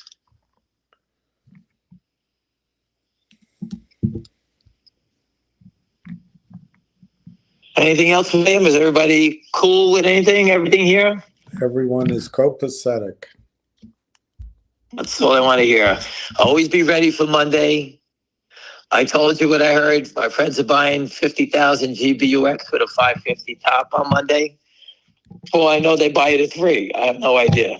But people are buying that stock because they think it's turned and it's going to run back past 10. Finger motion, that stock was going through $2. The shorts beat it up on Wednesday, knocked it back down. And it went sideways on Thursday and Friday. I almost went through again. But they were doing everything to hold it down. It was nice volume, but they were doing everything to hold it down. I think it's a stupid trade that they were trying to hold it down so 5-cent options don't get exercised. I mean, that to me is a non-event in this game. But they did, and that's what they held it down. I think there's big funds. I think they come in this week on finger motion.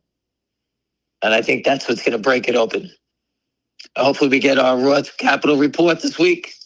Don't ask me what day. I don't know. I wasn't at the conference. I'm just telling you what people at the conference heard. That's what I heard. Martin had like 20 meetings, I heard. And, people with real money are starting to buy the stock.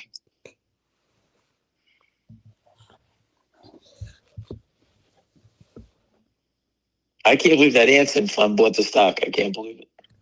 I can. The whole market is fraud. It is 100%.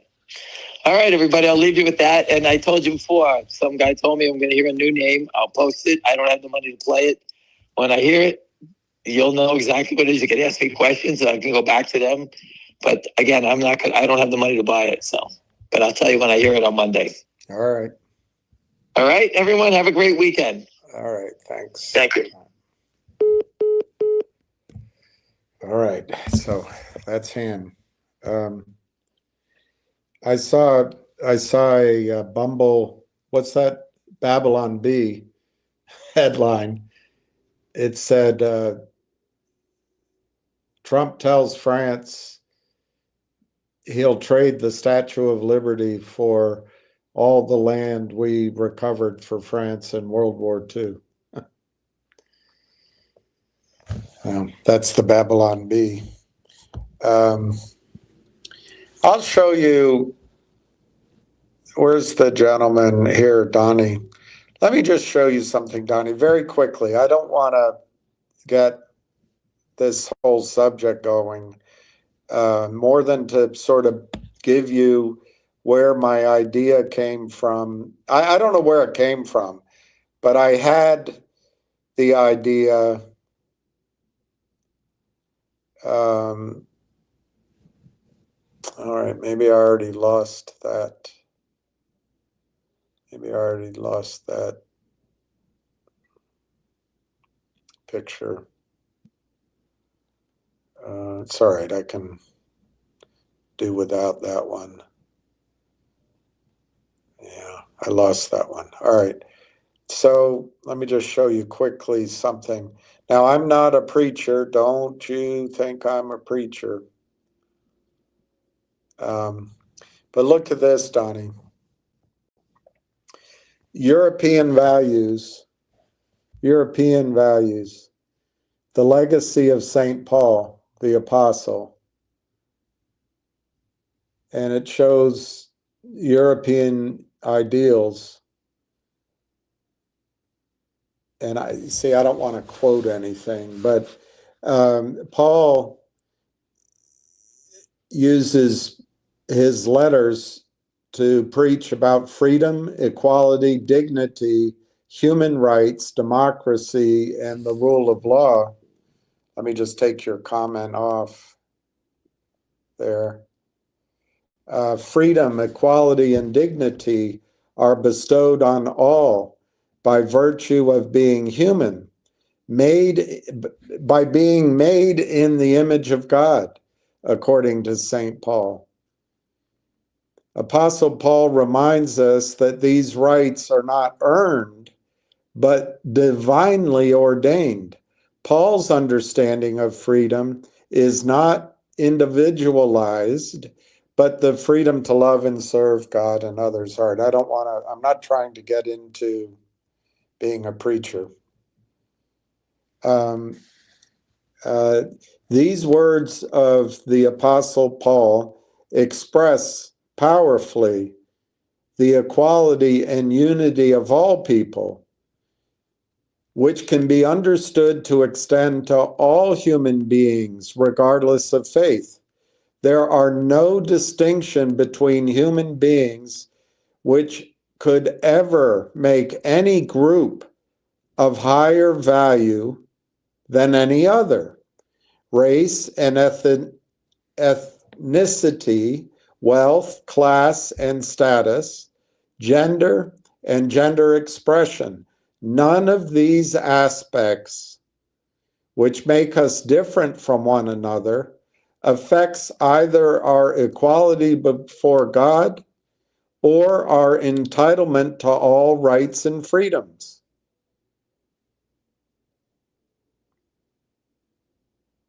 And then Europe went on, and the United States as well, to advocate freedom of expression, media, freedom of assembly, equality, and the protection of minorities.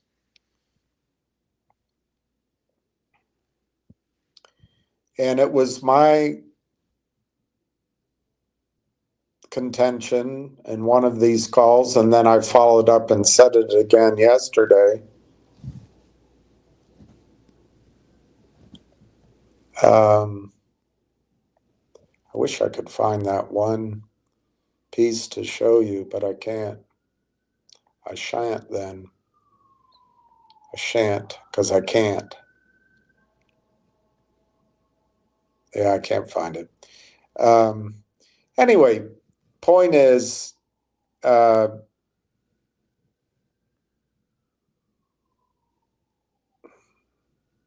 find your question. Can't find your question. I lost your question there, Donnie. There it is. Anyway, it may be that, you know, Paul was Jewish, Christ was Jewish, but it may be if you don't accept the new message, maybe you're locked in the old thousands of years message that you can kill people because God doesn't like them and he likes you better. I don't think that's what, I mean, that's the problem. You know, if you grow up as a Christian, you have that set of what's taught to you. I have no idea what's taught in the other faiths, although I think in Islam, there's in the Quran, the way I heard it, it's been corrected to me that it actually is about groups instead of individuals. But apparently, God said, I have made, in the Quran, I have made you, I love you all equally. I'm paraphrasing. I would never speak on behalf of God, but I love you all equally, but I made you differently. I made you different from each other. So you had a reason to get to know each other. So anyway, let's talk about other things. Let's talk about other things. I always try to force on you 1 or 2 pages of oil because it's going to change your life. And once it changes your life, it'll be for the rest of your life. There'll be no going back. As one professor at Yale, he wrote 2 books. I'm trying to remember his name, DeFries. I think his name was DeFries. He said,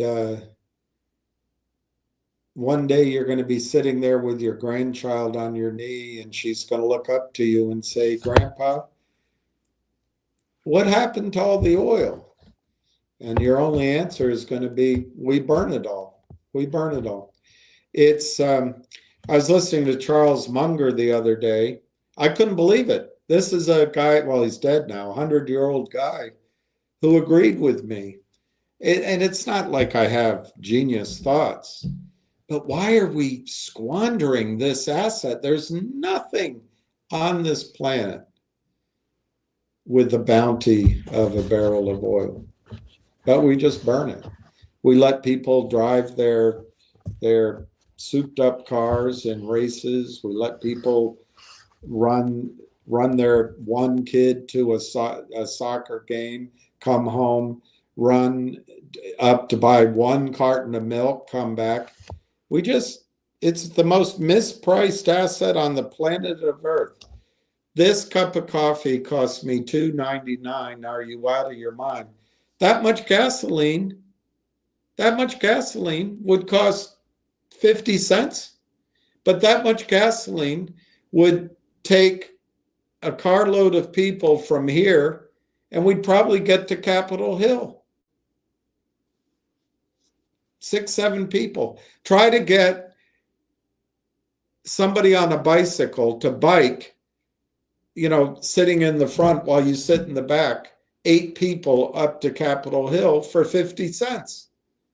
It's totally mispriced. But anyway, I want to get it, as we've discussed, the King of all kings, the field of all fields, ever discovered was the Garwar field in Saudi Arabia.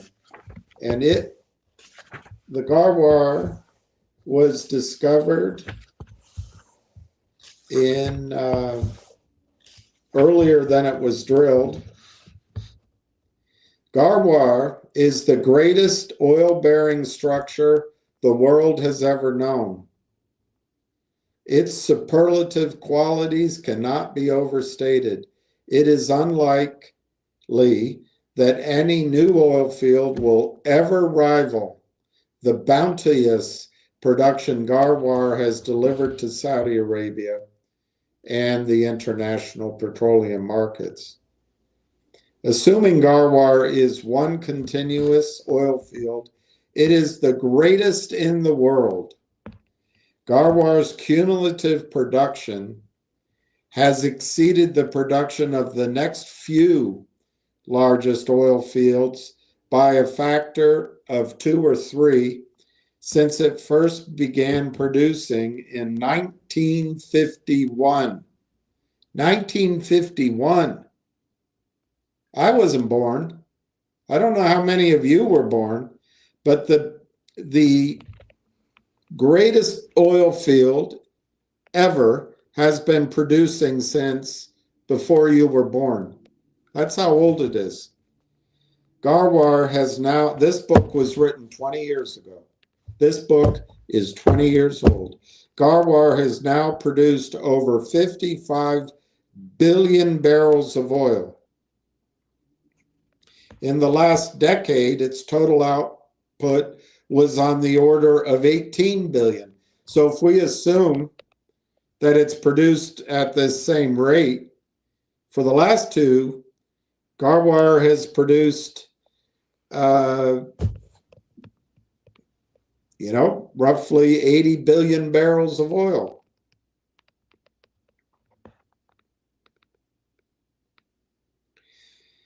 Throughout the last half of the 20th century, Garwar's oil accounted for 65%, 55 to 65% of Saudi Arabia's total production.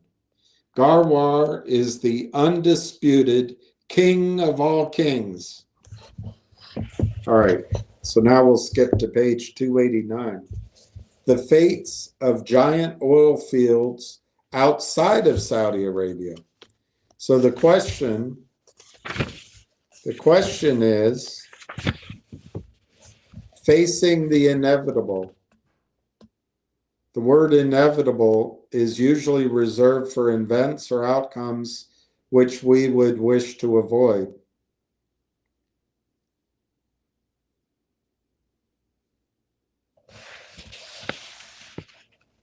And then the question comes where you can be optimistic without the facts. But the question comes, when Garwar, an exceptional field by all quantitative measures, can no longer sustain a production rate of 5 million barrels per day, how steep could the downward slope of its depletion curve become? Here's examples of several fields in the world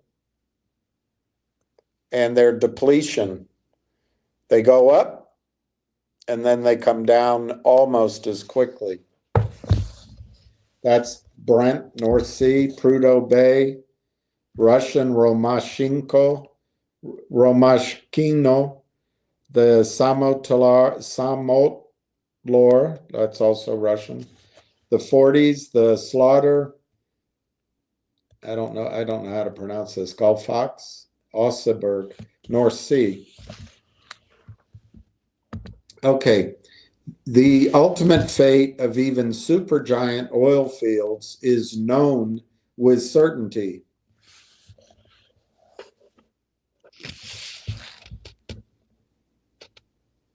It seems logical to expect that these downward slopes representing the depletion curves of other giant and supergiant fields, might provide a paradigm for the eventual decline of Garwar.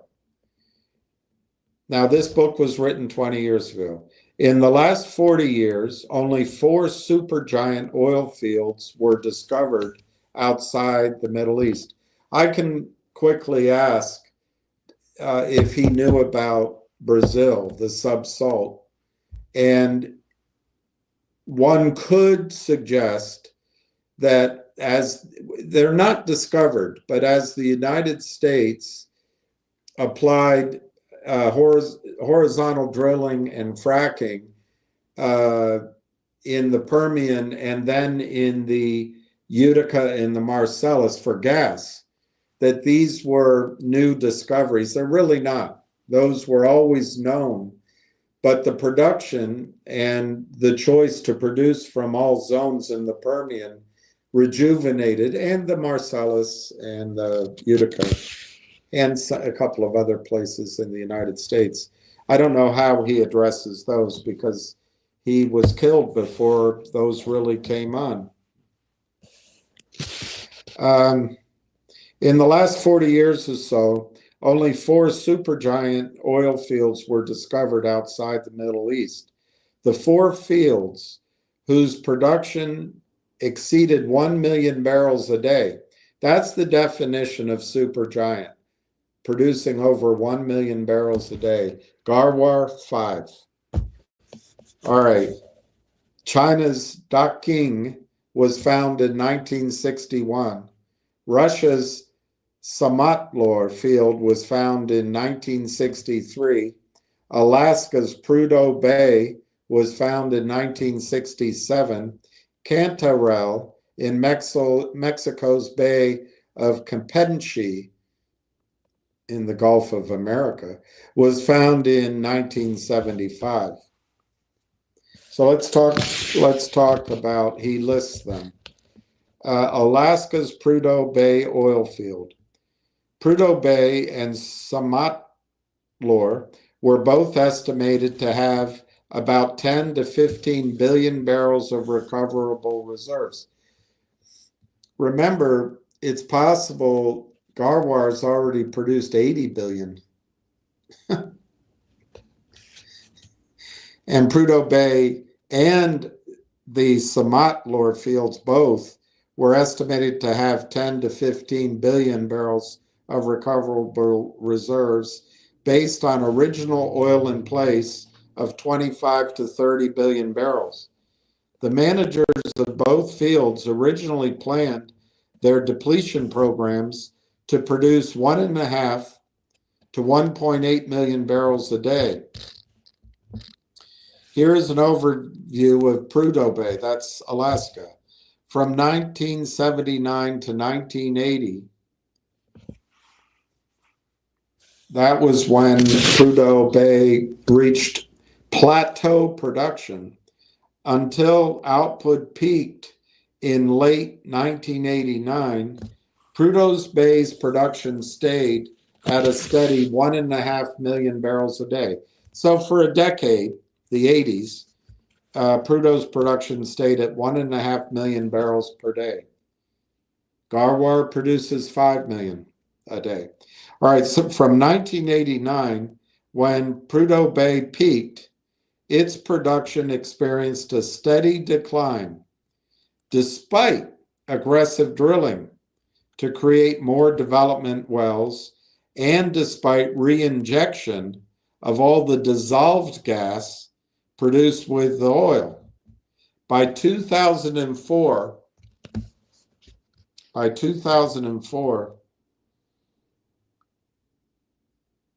Prudhoe Bay's oil output averaged between 350,000 and 450,000 barrels per day. But this production now includes oil from 5 to 7 nearby newly developed satellite fields. At the end of 2004, oil output from the original Prudhoe Bay oil field was around 300,000 barrels per day.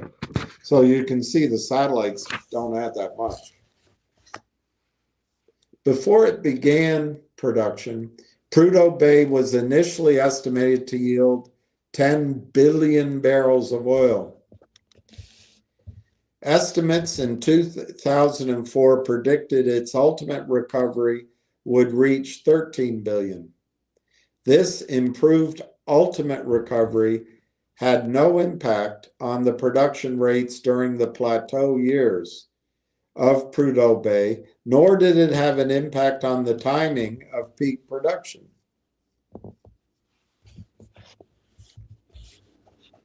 Recognition of the additional field potential only came after the output had been in decline for many years. Russia's Samatlar field, the managers there, Russia's supergiant oil field, remember, that's 1.5 million barrels a day.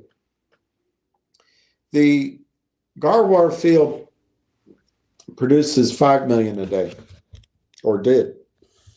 They say it still does. So the managers of this supergiant oil field in Russia lost a battle with the Kremlin to keep its production at a level 1.5 million barrels a day. Responding to the Soviets' need for revenue and rising oil prices, the managers instead started aggressive water injection program to maximize output, and they maintained that program throughout the prime production years. The water injection program boosted Samatlar's, sorry for my pronunciation, production rate far beyond the original plans. When the field's output peaked in 1983, production briefly hit 3.5 million barrels per day. By 1999, Samatlar's output had fallen to 300,000 barrels a day. China's Daqing field. China's Daqing field sustained oil production above 1 million barrels a day for over 35 years. Though the reported average water cut of most producing wells steadily rose and is reported to now be 90%. So as they produce oil, they produce 90% of that volume in addition in water. Since the field is onshore and the wells are inexpensive to drill, this steady production was maintained by constantly drilling more and more infill development wells at tighter intervals. Sooner or later, all good things come to an end. In early 2004, China's energy planners began publicly discussing the likelihood that Daqing's oil output would be down 40% by 2007. Although at that time, 2004, this old warhorse, the mainstay of China's oil production, was still yielding 950,000 barrels a day. China's increasing need to import oil stems not only from rapidly growing demand, but also the decline of the Daqing field. It sounds like the Daqing field might benefit from horizontal drilling, so who knows? That's, that helped in the United States. But the point is, these fields, you produce and then they decline very rapidly, and then it's over. It's gone. Mexico's Cantarell field. The Cantarell field was the last oil field found anywhere whose daily production would exceed 1 million barrels. My understanding is that Brazil, the subsalt, is producing over 2 million barrels. So that might be an exception. Mexico's Cantarell field was discovered in 1975. Output peaked at over 2 million barrels a day, making it the most prolific oil field in the Western Hemisphere. Well, Brazil might have something. To achieve this peak rate, Mexican national oil company Pemex embarked on a tertiary nitrogen injection program, tertiary recovery for Cantarell. The program began in '98 and resulted in peak production in 2003. For several years, this tertiary recovery plan enabled Cantarell to provide almost 60% of Mexico's entire oil output. Remember, Mexico is right next to Texas, and there's no reason to believe the dinosaurs knew about the Rio Grande. So there might be some magic in Mexico's oil fields like the Eagle Ford and the Permian. Who knows? But the facts remain that these major fields, all of which are much smaller than Garwar, end. Pemex management, well, they'll never end fully, but their massive production ends. Pemex management now estimates that Cantarell will soon enter a steep decline. Cantarell's oil output might fall from 2 million barrels a day in 2003 to 600,000 barrels in 2009.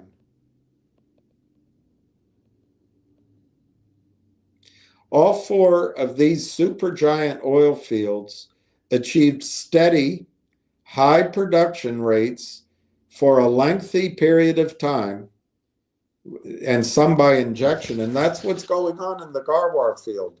They are injecting seawater to produce the special K, I think it's called, in the I'll have to go back read it, but in the Arab D zone. Anyway, so they achieved steady high production for a long time before they finally peaked or approached peaking. After each of these great fields peaked, production then fell rapidly. Oil discoveries in the North Sea. The first great generation petroleum discoveries of the North Sea provide more recent examples of how giant oil fields peak. The operators of these fields used aggressive production techniques to maximize output, particularly that idiot Margaret Thatcher, and recover the massive development costs quickly while oil prices were high. They adopted the Aramco, that's Saudi Arabia, practice of water injection during the primary production phase. They didn't even wait to secondary or tertiary to support the natural reservoir pressures in keeping flow rates high. I think this is mostly on the UK side. I don't think Norway was as stupid. Most of the largest fields reached peak oil output within 3 to 6 years and then began rapid declines. The amount or percentage of oil in place recovered will be discussed later. The peaking and subsequent decline of the North Sea giants provide further confirmation of the decline patterns of giant oil fields. Once a giant field peaks, the decline rate can be steep. Rapid decline does not mean that production suddenly comes to an end. To the contrary, once any sizable oil field production falls by 75 to 90%, 75% to 90%, the decline of the remaining base is low. Production at a trickle of peak output can be sustained as long as it's economically feasible. At this point, there still is a vast amount of oil left behind. And this is what nanotechnology might go after, nanotechnology. And typically you use secondary and tertiary recovery then. But in the case of Saudi Arabia's Arab D reservoir in the North Sea here, they cut to the chase, and they didn't start with it, but they implemented the secondary and tertiary recovery methods almost right away.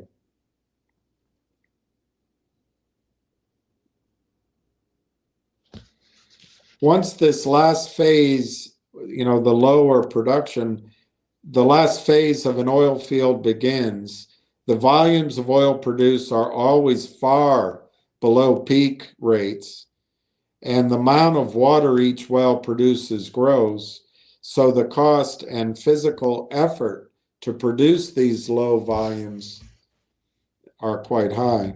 So older U.S. oil fields, similar peaking and subsequent decline happened to all the giant oil fields in the United States. Spindletop, the first giant U.S. oil field, peaked in the first year or two following its discovery. It was over-drilled. Most of Spindletop's oil was never captured or refined. I have a project there that I want to fund, and I will, if I get it funded, I'll make it available to you. And it might be this one, the Great East Texas Field, by far the most productive oil field ever found in the lower 48 states. In 2004, the East Texas oil field was still producing about 14,000 barrels of oil each day. 1,000, not millions. But there's water in those wells. The great oil fields in West Texas, the Texas Railroad Commission they had proration rules, which they lifted for the Permian about 10 years ago. So the miracle of the Permian is we're just sucking the oil out more quickly. Despite years of restrained production rates, the West Texas fields are now nearly depleted and have become the focus of tertiary recovery programs to extract the oil left behind. That's the project I'm going to have. If I can raise the first money, which I'm trying to do, I can invite you guys in smaller investments. There's no way the guy will accept small investments unless we raise enough money to take the risk out of the deal. And that's what I'm trying to do. As soon as proration ceased in '69, almost all the giant oil fields in Texas quickly hit their peak. Shortly after peaking, production began to plummet in all of these fields rapidly. Afterwards, they entered secondary and tertiary production phases. The fact that Texas is still a large oil-producing state is testament to the improving ability to recover oil which is left behind. The biggest population of stripper wells in the world, and that may be happening in Saudi Arabia. A stripper well is a well that produces less than 10 barrels of oil a day. Imagine. So the largest population of stripper wells in the world is in Texas. The water cut is 90%. There's several 100,000 of these wells. U.S. oil production from stripper wells is still 1 million barrels a day. That's 20 years ago.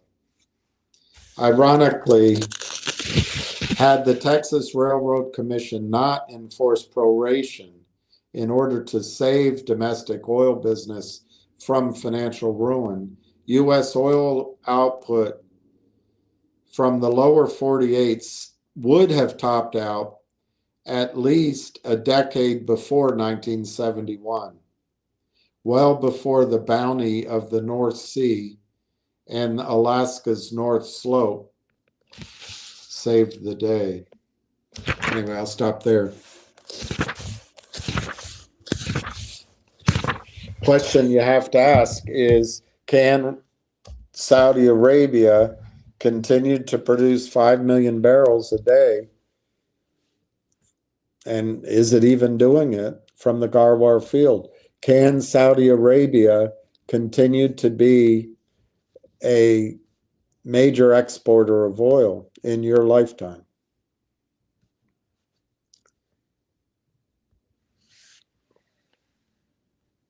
Colby, CNC programmer, machinist in South Louisiana, produced critical components for the oil industry. Been with my company 20 years. Congratulations. You know what, Colby? Your next 20 years are going to be your most profitable. I think the change is just going to come. The financialization of the U.S. economy is not over. I think we got one more run to the top, run for the roses. And then I think from those highs, we'll be down 90%, maybe more. I'm going to the real extreme from the numbers I've heard, but that's what I think. I think the markets are all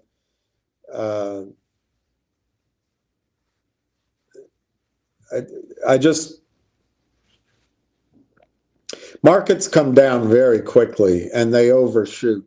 And then for 2 generations, 3 generations, no one will be interested except for guys like me. But where the money's going to be made, oil fields, mining, farming, water. I think there's a huge opportunity in pure water. I think if I could find a company, maybe you guys know, a water filtration company. But if there's state-of-the-art water filtration vehicles, I think in the future there will be enormous demand for food which is grown in clean soil that does not have radioactive particles, does not have pollution, from fish to beef to spinach to corn. And anyway, I think that'll be. ZJYL has over 7 million in cash, so the company can last a long time. Yeah, I think ZJYL, GDC, GBUX, although it sounds like GBUX might have something else going on. But I think these stocks are not going to be dead forever. But you got to understand, they started to rally. People started talking about it. And I think the whales maybe got skitterish because you can't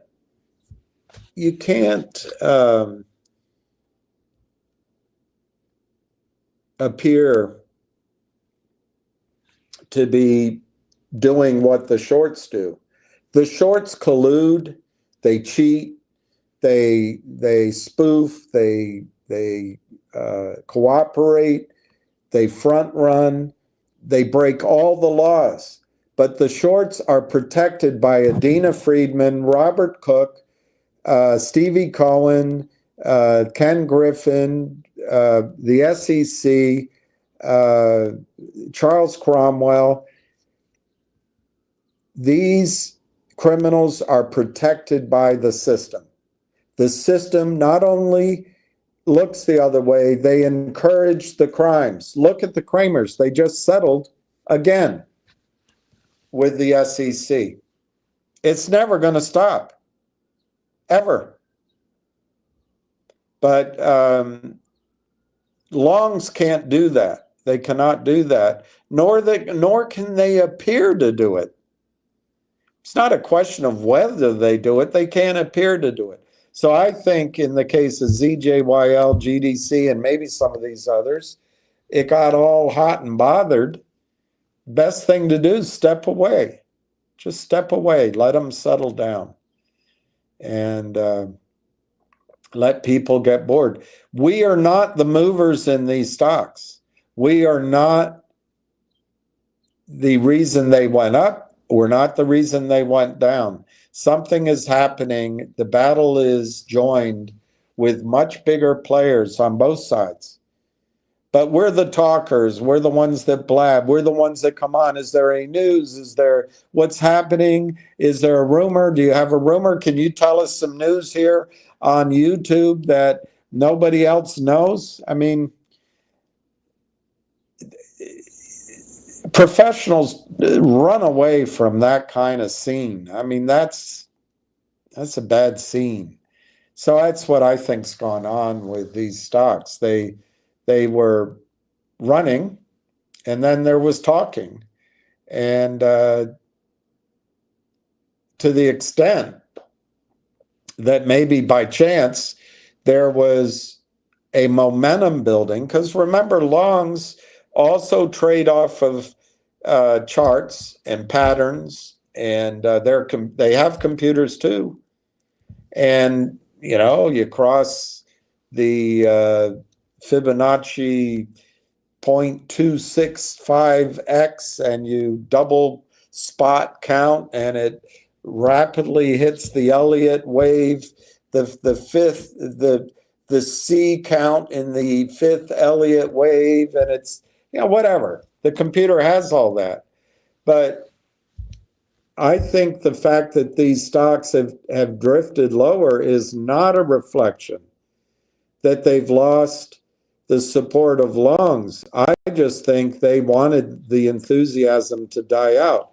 But everybody here, like fireflies, get drawn to the light of instant gratification. Hey, it's trading. Hey, it's trading. It's going.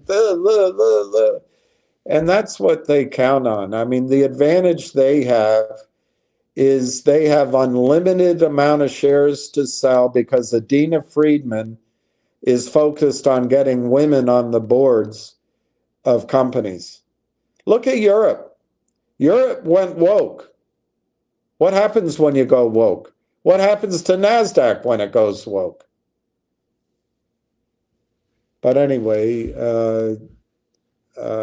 just complete incompetence. The Peter Principle writ large. They should put Peter Principle in the dictionary. Next to it should be a picture of Adina Friedman.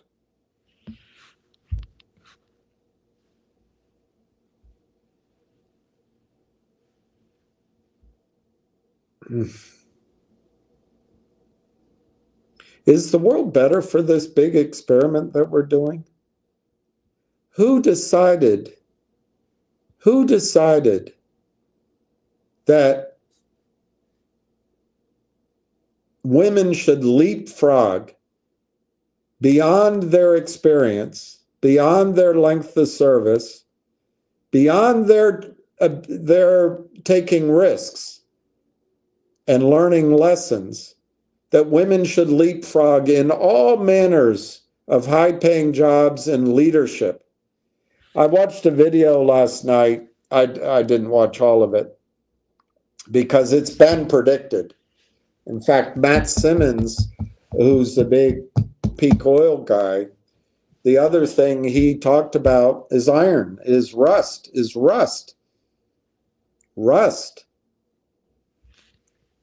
And I have a video of me that I did with a friend of mine. It's just a short blurb somewhere, talking about rust. I didn't publish it or anything. But we have, while we're bombing, while George W. Bush starts a war on a word, terror, whatever the hell that means, and spends $7 trillion, while Barack Obama says, folks, and doesn't put a single bankster in, even to trial, and he spends 8 or 9 trillion. And then Obama comes in and he's so clueless, he sleeps on the beach while his pen goes into overdrive and adds another 9 or 10 trillion. For what? For what? What did we get out of that $30 trillion? We didn't spend a single trillion on our infrastructure. Why don't we take that guy at Blackwater that makes so much money killing brown-skinned women and children? Why don't we take that exact money, hire Blackwater, tell them to go up to Flint, Michigan, and replace all the water pipes, but tell them to go into the harbor or under the water of the Hudson and rebuild those tunnels. Rebuild our ability to go by train, which is cheaper in terms of energy, from Boston down to Richmond, Virginia. Imagine if instead of bombing deserts and assaulting mountains, we had spent trillions on making a state-of-the-art travel from Boston to Richmond, Virginia. Once we finished that, we could then do the links out to Buffalo, Chicago, Cincinnati, Kentucky, Mississippi, and down to Miami, and down to New Orleans. Instead, we just make, I don't know, what have we done? We've killed a lot of people, but what's the benefit? You know what it is? It's for the banks. That's why we've done it. It's for the banks. They get the contracts to rebuild, and we save their ass and their dollar-based financial system. I don't know. I don't know if we just slept. We somnolently walked into it, or it was pre-planned. If it was pre-planned, it's about as evil as anything I can think of.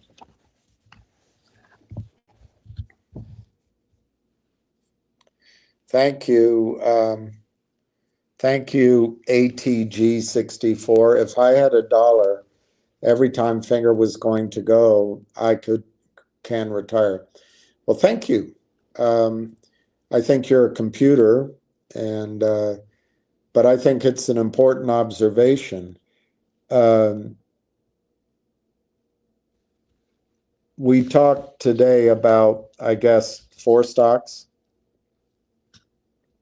My own opinion of Finger over the next, whatever April 15th is, and then 45 days from that. So that's,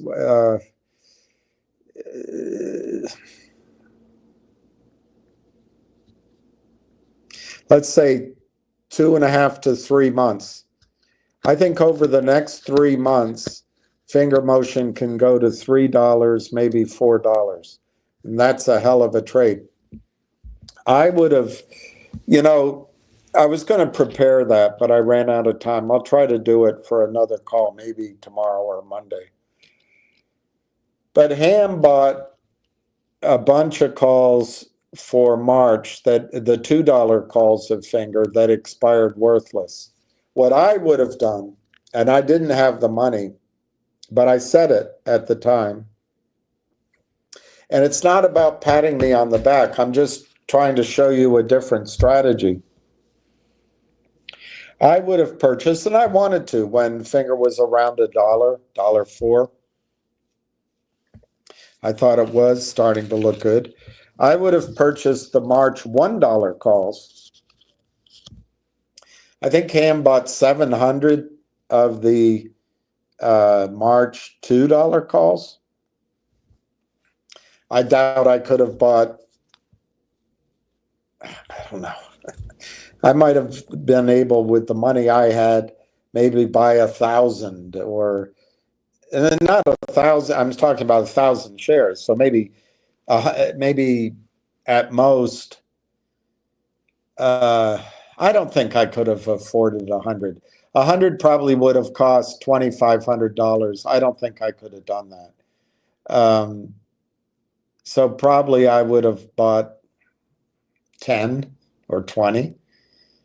But let's say I bought, I think Ham spent about $2,500, $3,000 on his calls. I didn't have that money, but let's say I had that kind of money, and I would have purchased 100 of the March $1 calls for $3,000, 30 cents a call. Well,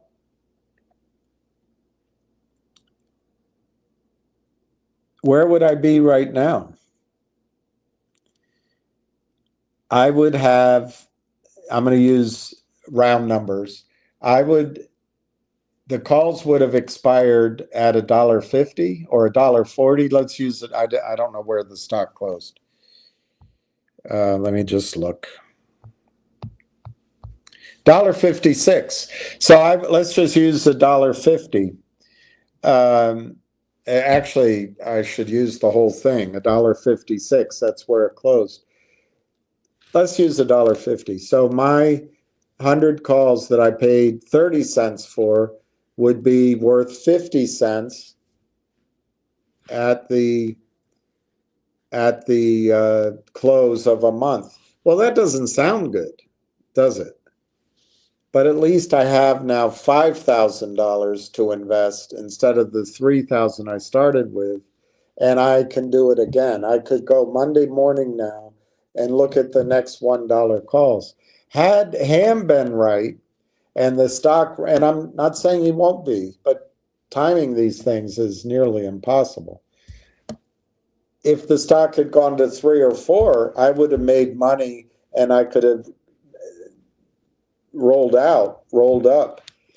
But in the conservative case, because I felt the stock was going to go, I'd have $5,000. I had a free look, and I'd see what the $1 Aprils are trading for Monday morning, and maybe try it again. But I didn't do it, so I didn't make any money. And anyway, I'll try to explain that better with numbers maybe early next week. And it's not about me being right. It's just two different strategies. I'm not Ham, but let's see what your question is. What do you think Trump is allowing DJ to?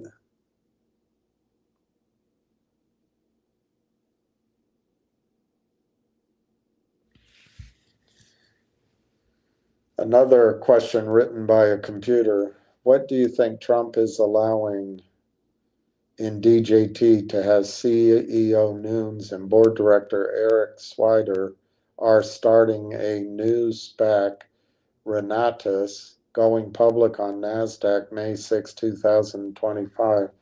Is Trump having elderly issues?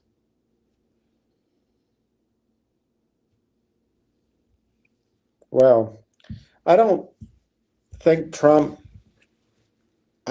I don't think most of you understand what's going on. So I don't know how you expect Trump to understand it. What I mean, I'm not trying to insult anybody, but most of you waver between being angry at the injustice and then expecting the system to save you. The system is Steve Cohen. The system is Fink and Black and Griffin. That is the system. Kramer and Easton and Rubenstein. That is the system. System's not going to help us, so we got to fight back. I know nothing about that.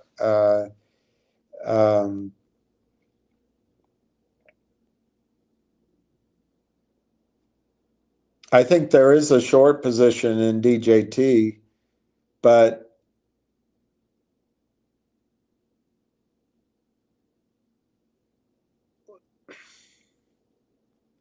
the stock market's down something like 10% in a month. And I think that downturn, which could have been accelerated by shorts, probably is having just as powerful an influence on stock prices. The MAGA 7 are down too. So I don't know how to answer your question. I think you were making a statement more than a question anyway. Colby, I'm proud of you. I've heard your recommendation of silver. What are my view of tungsten? It's hard.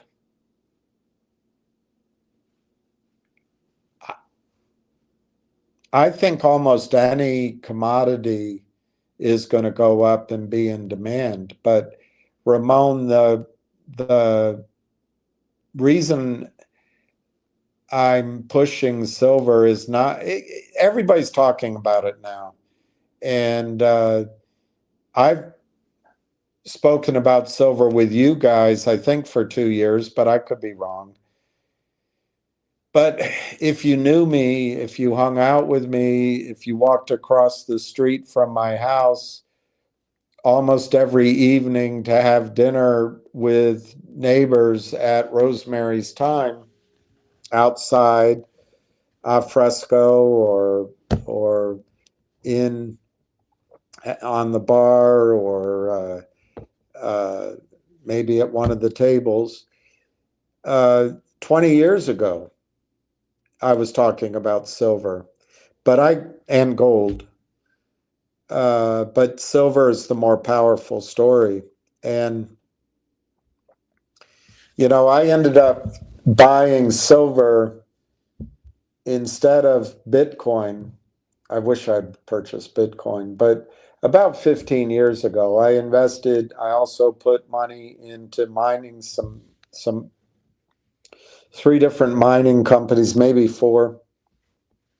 I put money into real estate and I did some other trades I can't remember, but I didn't do Bitcoin because I studied it hard, really, but no one knew. I would ask people. I couldn't find a single person who knew anything about Bitcoin in my circle that I had. I was in London at the time, but I asked everybody. No one knew. I didn't know what a hard wallet was. It was just, it was beyond, you had to order, you had to, it just, I ended up stupidly not buying any. But I bought silver, and I experienced a lot about silver. It ran up, and then the criminals got it down. And I came to the story of gold and silver and etc. and war because of peak oil. Now, I'm starting to think that oil it was always going to last, but I think there's going to be enough oil that we can still fly. It'll be very expensive, very expensive. And that maybe some people can have automobiles, but that's because something's come up that wasn't discussed. 20 years ago, 30 years ago, and that's population collapse. Let me show you, I think I have something here that I saved to point out to you guys. I don't know if it's here, darn it. See, it's not here. It's not me, Lord. Why me, Lord? What did I ever do to deserve even one of the pleasures I've known? Tell me, Lord, do you think there's a way I can try to repay? All right, the fastest growing economies in the world. Can you believe it? Ramon, you would never guess this, would you? I didn't. The fastest growing economy in the world is South Sudan. Then it's Guyana. Then it's Libya. Then it's Senegal. Then it's Palau. Then it's Sudan, as separate from South Sudan. It's Uganda. It's Niger. It's Macau, Bhutan, Mongolia, Zambia, Benin, Ethiopia, Rwanda, Niger, Côte d'Ivoire, Philippines, Vietnam, and let me take your comment down, and then Djibouti. Can you believe that? Those are the fastest growing economies in the world. Africa, India, and north of China, all surrounding China. It's not the West. Do you know why Africa didn't grow as rapidly as Europe and the United States? I know you're going to say colonialism, but it might be something more fundamental. The United States has the Hudson, the St. Lawrence Seaway, the Mississippi, and Europe has the Danube, now all of a sudden I can't think of other rivers, the Seine. Anyway, all of Europe's great countries have long rivers where you can come in from the sea and go inland. Africa doesn't have that other than the Nile, and that's been dammed up. But Africa doesn't have that. They have, you can think of the Victoria Falls. You can think of movies that you saw with Humphrey Bogart and how difficult it was to get a ship or a small boat, really, upstream. Africa doesn't have those river systems that go deeply inland, so there could be commerce with the rest of the world. But you don't even have to do that, just commerce with your own continent, as Europe and the Mediterranean had. And that's a big difference. And so two things are changing. China, while we were bombing deserts and assaulting mountains, and this is something I predicted to a girlfriend I had, but of course she said, "Oh, you're crazy."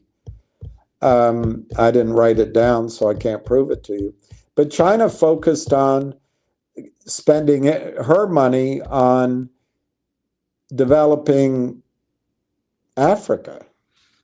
So there are roads and rails and airports, and there is a development going on now in Africa with a country providing funding. Most people, I don't think, my feedback, that people don't always like dealing with the Chinese over time. But the one thing that China doesn't do is ask if you have a policy to allow men to transition to being a woman, and if there's equality of opportunity at the corporate board level for women in the LGBTQ. I always said they should have a vowel. They added the vowels at the end. I don't even know what they mean.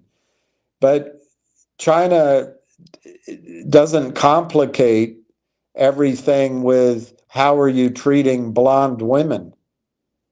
It's just a fact. So China's growing.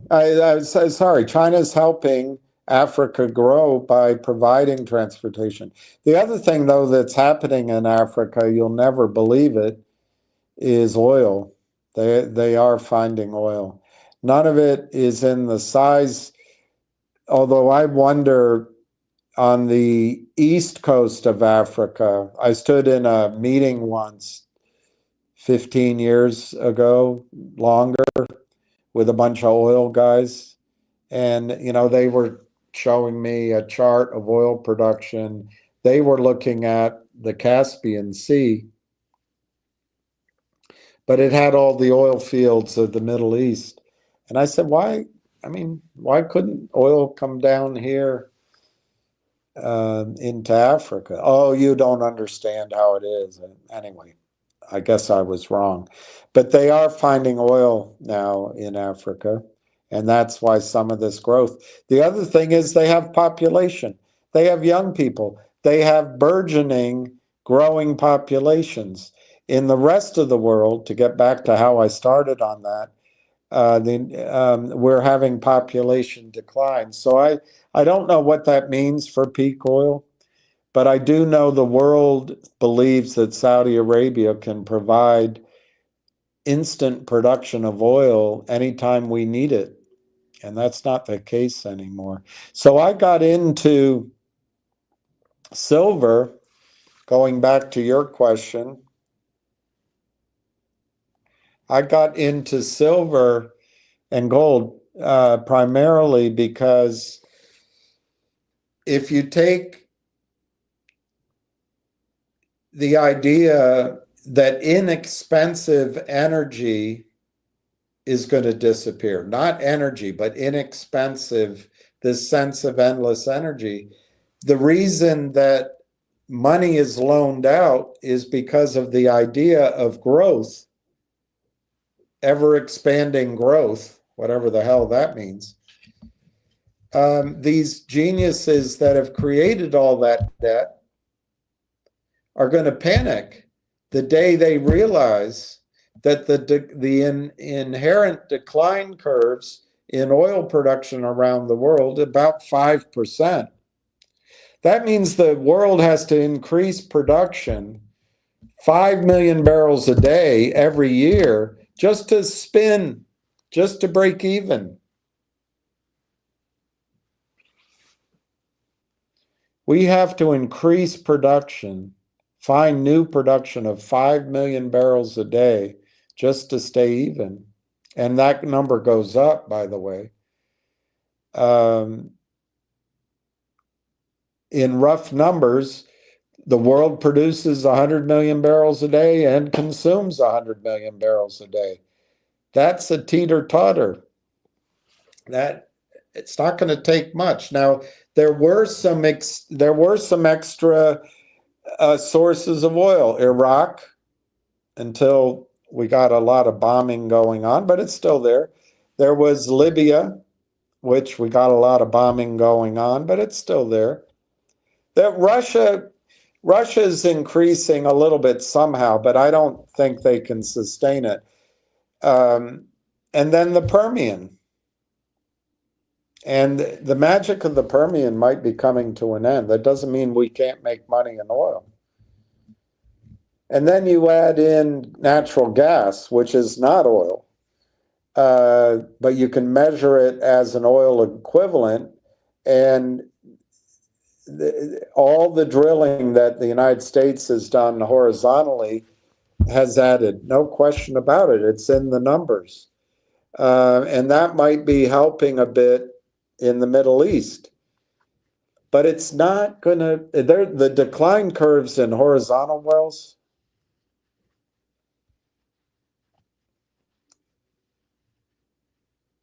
$75 to 85% of all the oil you're going to produce out of those wells come back at you in the first 18 months to maybe 2 years. It's different. It's different dynamics than the Garwar field. So if debt cannot be serviced by a growing economy, which, by the way, population decline may extend the life of oil, but if populations collapse, growth disappears. That's another fear. If you have banks in trouble, bond markets in trouble, currencies will be in trouble, our whole financial system will be in trouble. You want to be in gold and silver. And as I was studying it, there used to be a website called Silver for the People. It's gone now. A lot of people got older and died.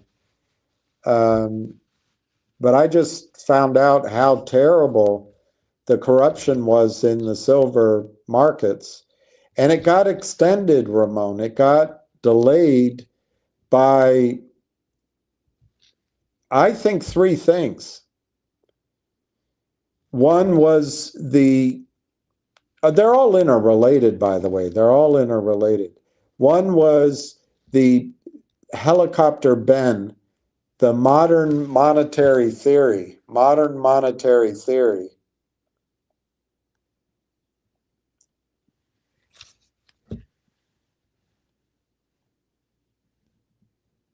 Modern monetary theory. The federal government spends the money on the rest of the economy, and then people and businesses pay taxes. That's about the extent of modern monetary theory. It's better described this way: a macroeconomic theory that says that countries who control their own currencies, like the United States, are not constrained by revenues when it comes to government spending. It's complete idiocy. It's top of the market stuff. But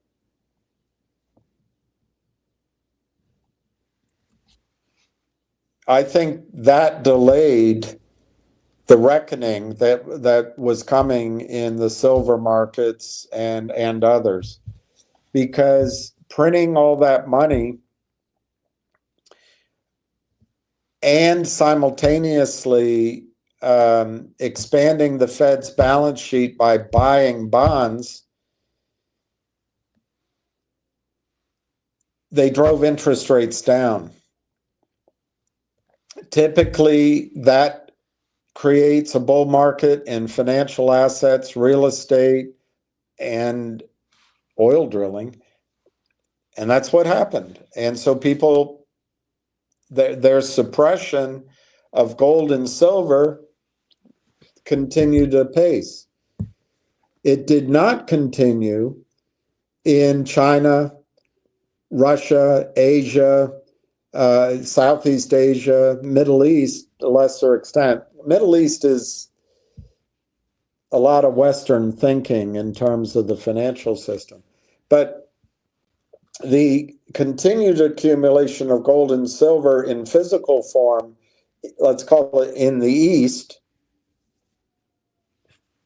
did not stop.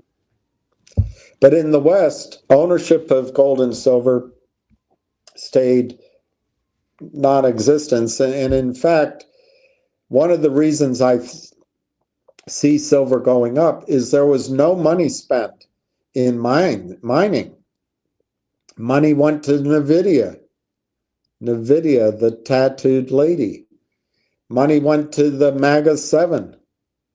Money went to, people went to school to study gender studies.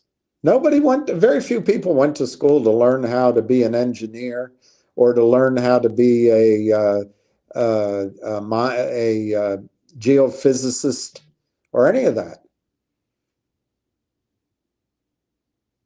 So that's one. QE, one reason I think everything got delayed. The confidence game continued. Secondly,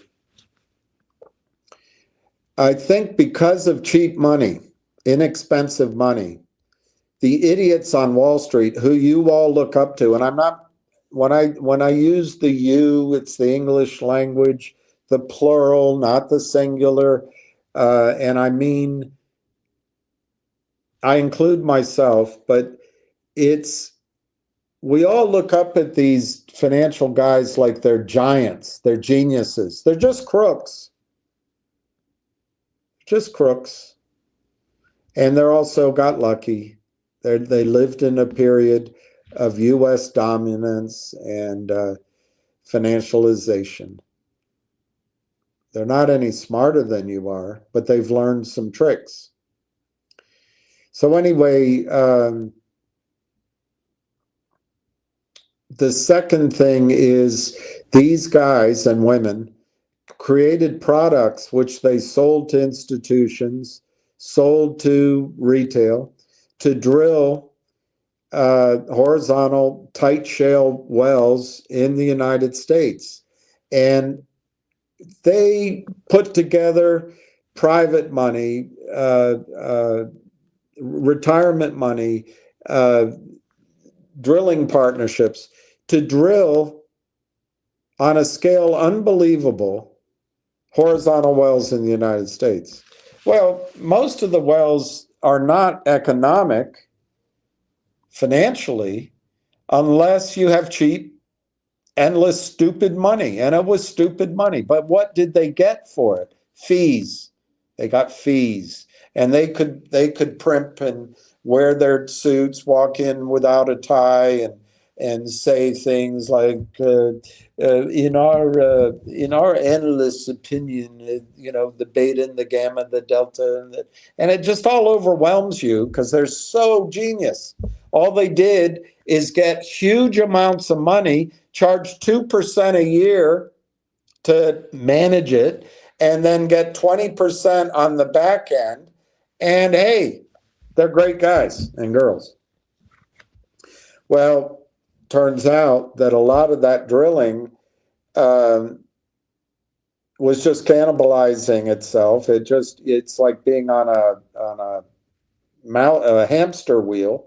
Just have to run faster and faster to keep up. So the private money, the institutional money, who was financing oil and gas drilling, and this is why I think it's such a huge opportunity for us at some point when we ever have money, or I have a deal to show you, is, and there's stocks. You don't have to do anything with me, but the monies went to these kinds of drillings, not to conventional wells, not to rational thoughts. So management teams were constrained by what the geniuses were asking for. So when there was cash flow, they could just drill more of this crap that's supposedly proven. They couldn't explore anywhere else. So we have a situation where oil prices can really go much, much higher very quickly, for particularly because conventional oil has not been searched. Now, having said that, the Permian was a miracle. Are we topping out? I don't know. I think there's more to go. And I've already mentioned the Marcellus and the Utica. Some of those gas wells are coming on at the size of a Qatari well. These are gigantic wells that are being drilled. So there's no business out there more creative than the United States oil business. But anyway, my second reason that delayed everything is a lot of drilling went on in the United States in particular that normally would not be drilled if interest rates were higher, if money had been tighter. And guess what? It now is. There isn't that kind of money available to drill non-tier one assets in the United States. That's just a fact.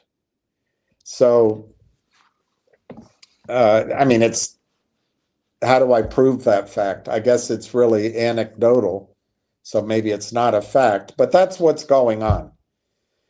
And then the third thing is Bitcoin.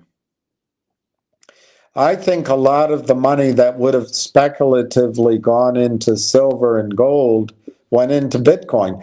A lot of the money that would have gone into mining stocks went into Bitcoin mining. And obviously there's more coins than just Bitcoin. So anyway, Ramon, that's delayed what I fully expect will be an explosive upside move in silver. And I'm leaving gold out because I want to finish my answer to you. I think silver will be everybody else's Bitcoin. When I'm telling you right now that I missed out on Bitcoin, everybody in the world is going to have a silver story that they missed out on buying it at $30 an ounce. We could have had all we wanted at $15 an ounce 2 years ago. I didn't have the money. Unfortunately, it doesn't look like I'm going to have the money now. And when silver gets to 100, 120, everybody's going to be talking about it. Then Wall Street probably is going to have a correction.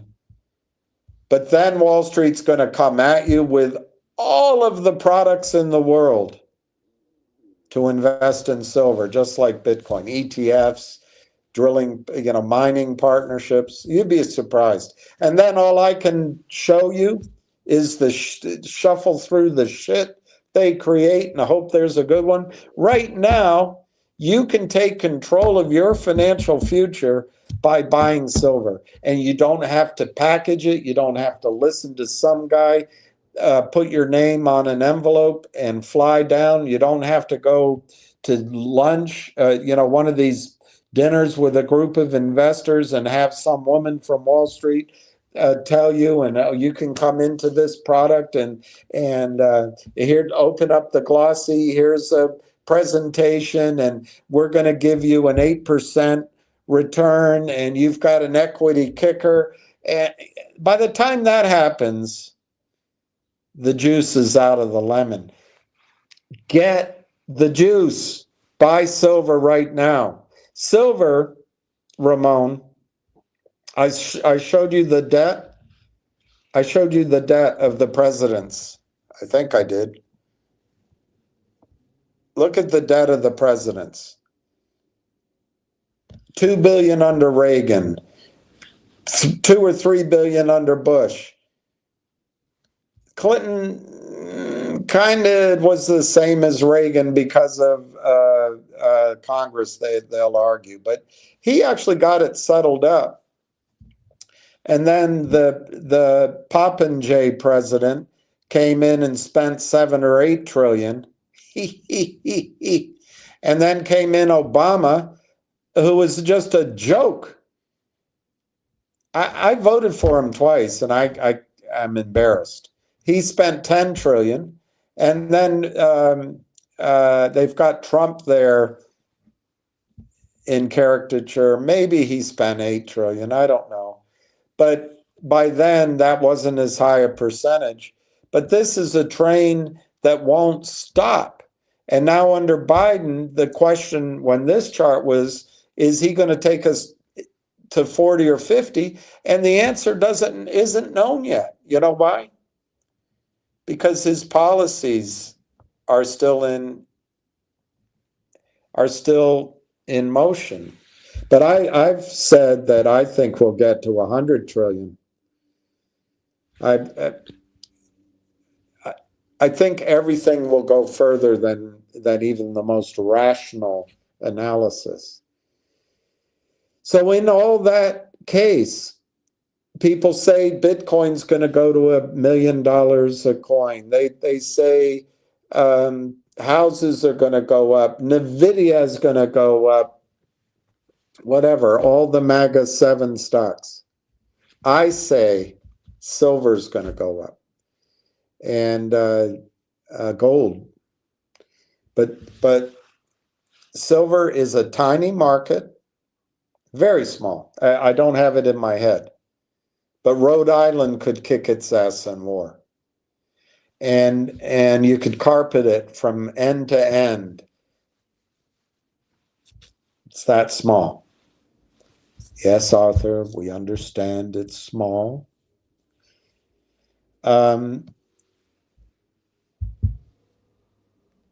It is in equilibrium physically. Essentially, the silver market, the mines produce as much as the demand is for physical silver each year. I'm giving you a broad concept. You could prove me wrong, but I would say to you, what, your numbers are better? In essence, physical demand now matches the physical supply. And there is no more supply coming that they can turn on quickly. As prices go up over time, yes, more production will come in.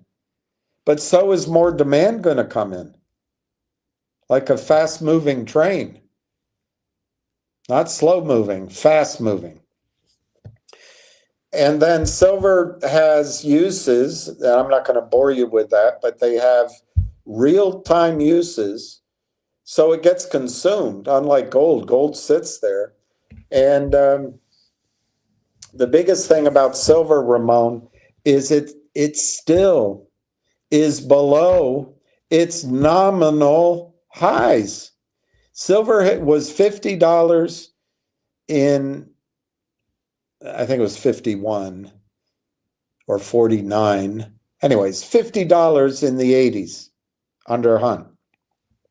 It was $50 in 2011, maybe 51. $50. $50 in the 80s and $50 in 2011. There was a lot of inflation. You don't think silver's been suppressed? Silver is suppressed by far worse than, well, as badly as any of these stocks we followed. There's 24 men who trade the paper markets and the future markets for silver.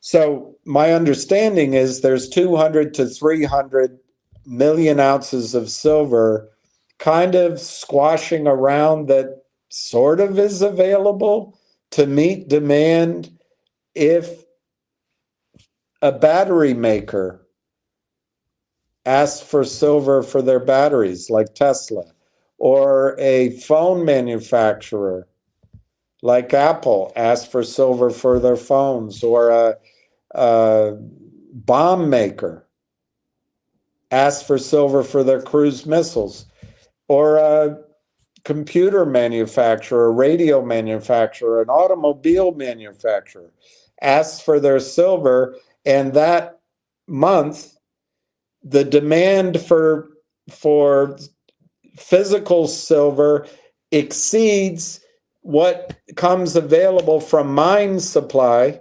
There's still a buffer there, maybe of 200 or 300 million ounces of silver. The annual production of silver, somewhere around 850 million ounces. The annual demand for silver, somewhere around 850 million ounces of silver. But that's before the price goes up. What happens when the price goes up, Ramon? Nobody bought silver at $15. People are barely listening to me now. That's fine. It's not about me, of course. When it's $90, $100, $120, everybody will be buying silver. Demand will go up. But the supply of silver is inelastic. Inelastic. You have to go get a degree in economics to know such intelligent words like inelastic. I mean, it's a pretty simple concept, but they make it a big deal.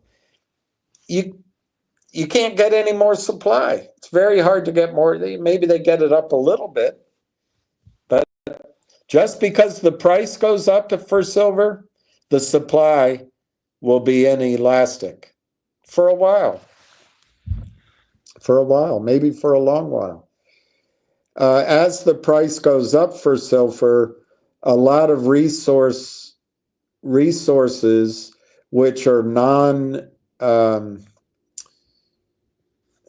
I don't know if there's, I don't think there's a word as non-discovered, but the resource base of some silver mines, they'll give credit for the resource at $50 or at $30 an ounce for certain parts of the play or the structure, because the rest of the silver is going to be too expensive or too hard. It's lower grade. It's lower grade. So it doesn't make the grade, so to speak. But as prices go up, depending on other factors, you know,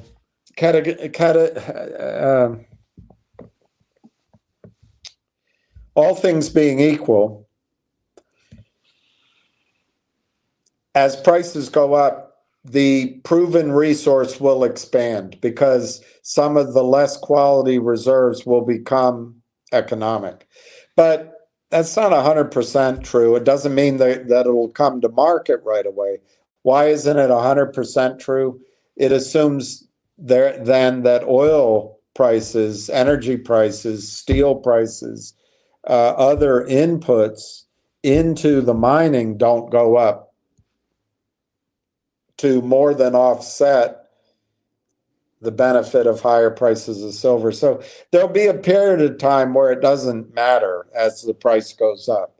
But at some point, you could perceive that there'll be more silver recorded as a resource in the future, and more silver eventually will come to market. And demand for silver industrially and maybe even as jewelry will fall because it's too darn expensive. But it is a long way before that, Ramon. And so the reason I come on like a brick, load of bricks about it, this is something I've studied and I know it's coming. And then you're going to have the psychology of the Western world jumping in too late in silver and gold. And just look at the numbers. And John, I don't know if he's here, but John will tell you platinum has a similar story, and it may be, I just don't know it. I don't know it for tungsten.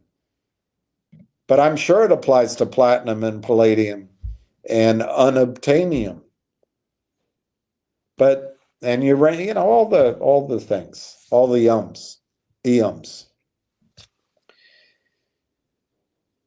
But just look at silver. It was $50 at its peak in 1980. It was $50 at its peak in 2011. Everything else in the world, NVIDIA went from non-existent to $1,400 a share. Housing went up. The value of middling attractive women went up. As long as they can marry Jeff Bezos. Everything's gone up except for silver. So there is a chance ahead for silver not only to catch up, but to create wealth for you. Everything else that I've suggested, that there could be this blow off top in the market, which I still stand behind. I still think there's a great buying time. It's speculative as hell. But that's from already high levels. Silver hasn't even, you've heard the term everything bubble? Silver's an everything flop. And why is it? It's because Jamie Dimon's firm, Blythe Masters, these 26 men have suppressed the price of silver. The banking system will go down when silver goes up. So anyway, I'll shut up about silver.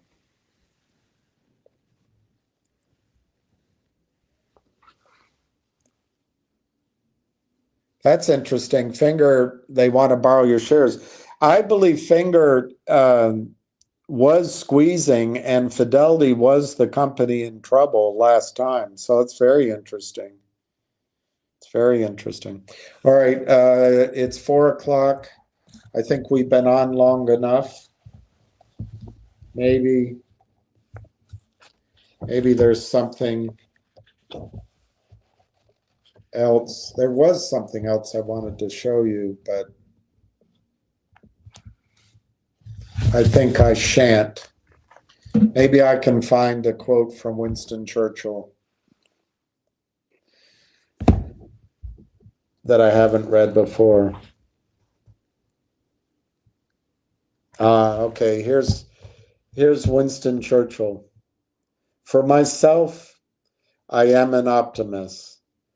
It does not seem to be much use being anything else. Here's another one. Personally, I'm always ready to learn, although I do not always like being taught. Oh, Winston. All right, I'm going to sign off. Peace to everybody. I should give you my summary on these stocks. I think GBUX first, and it could be this coming week. NIXXY second, and it could be this week. Railtown AIF third, and it could be this week. And I think Finger is going to be a buy the dip, sell the rip for the next 6 weeks. And I think you can double your money in Finger. That's how I see it. All right. Talk to you later.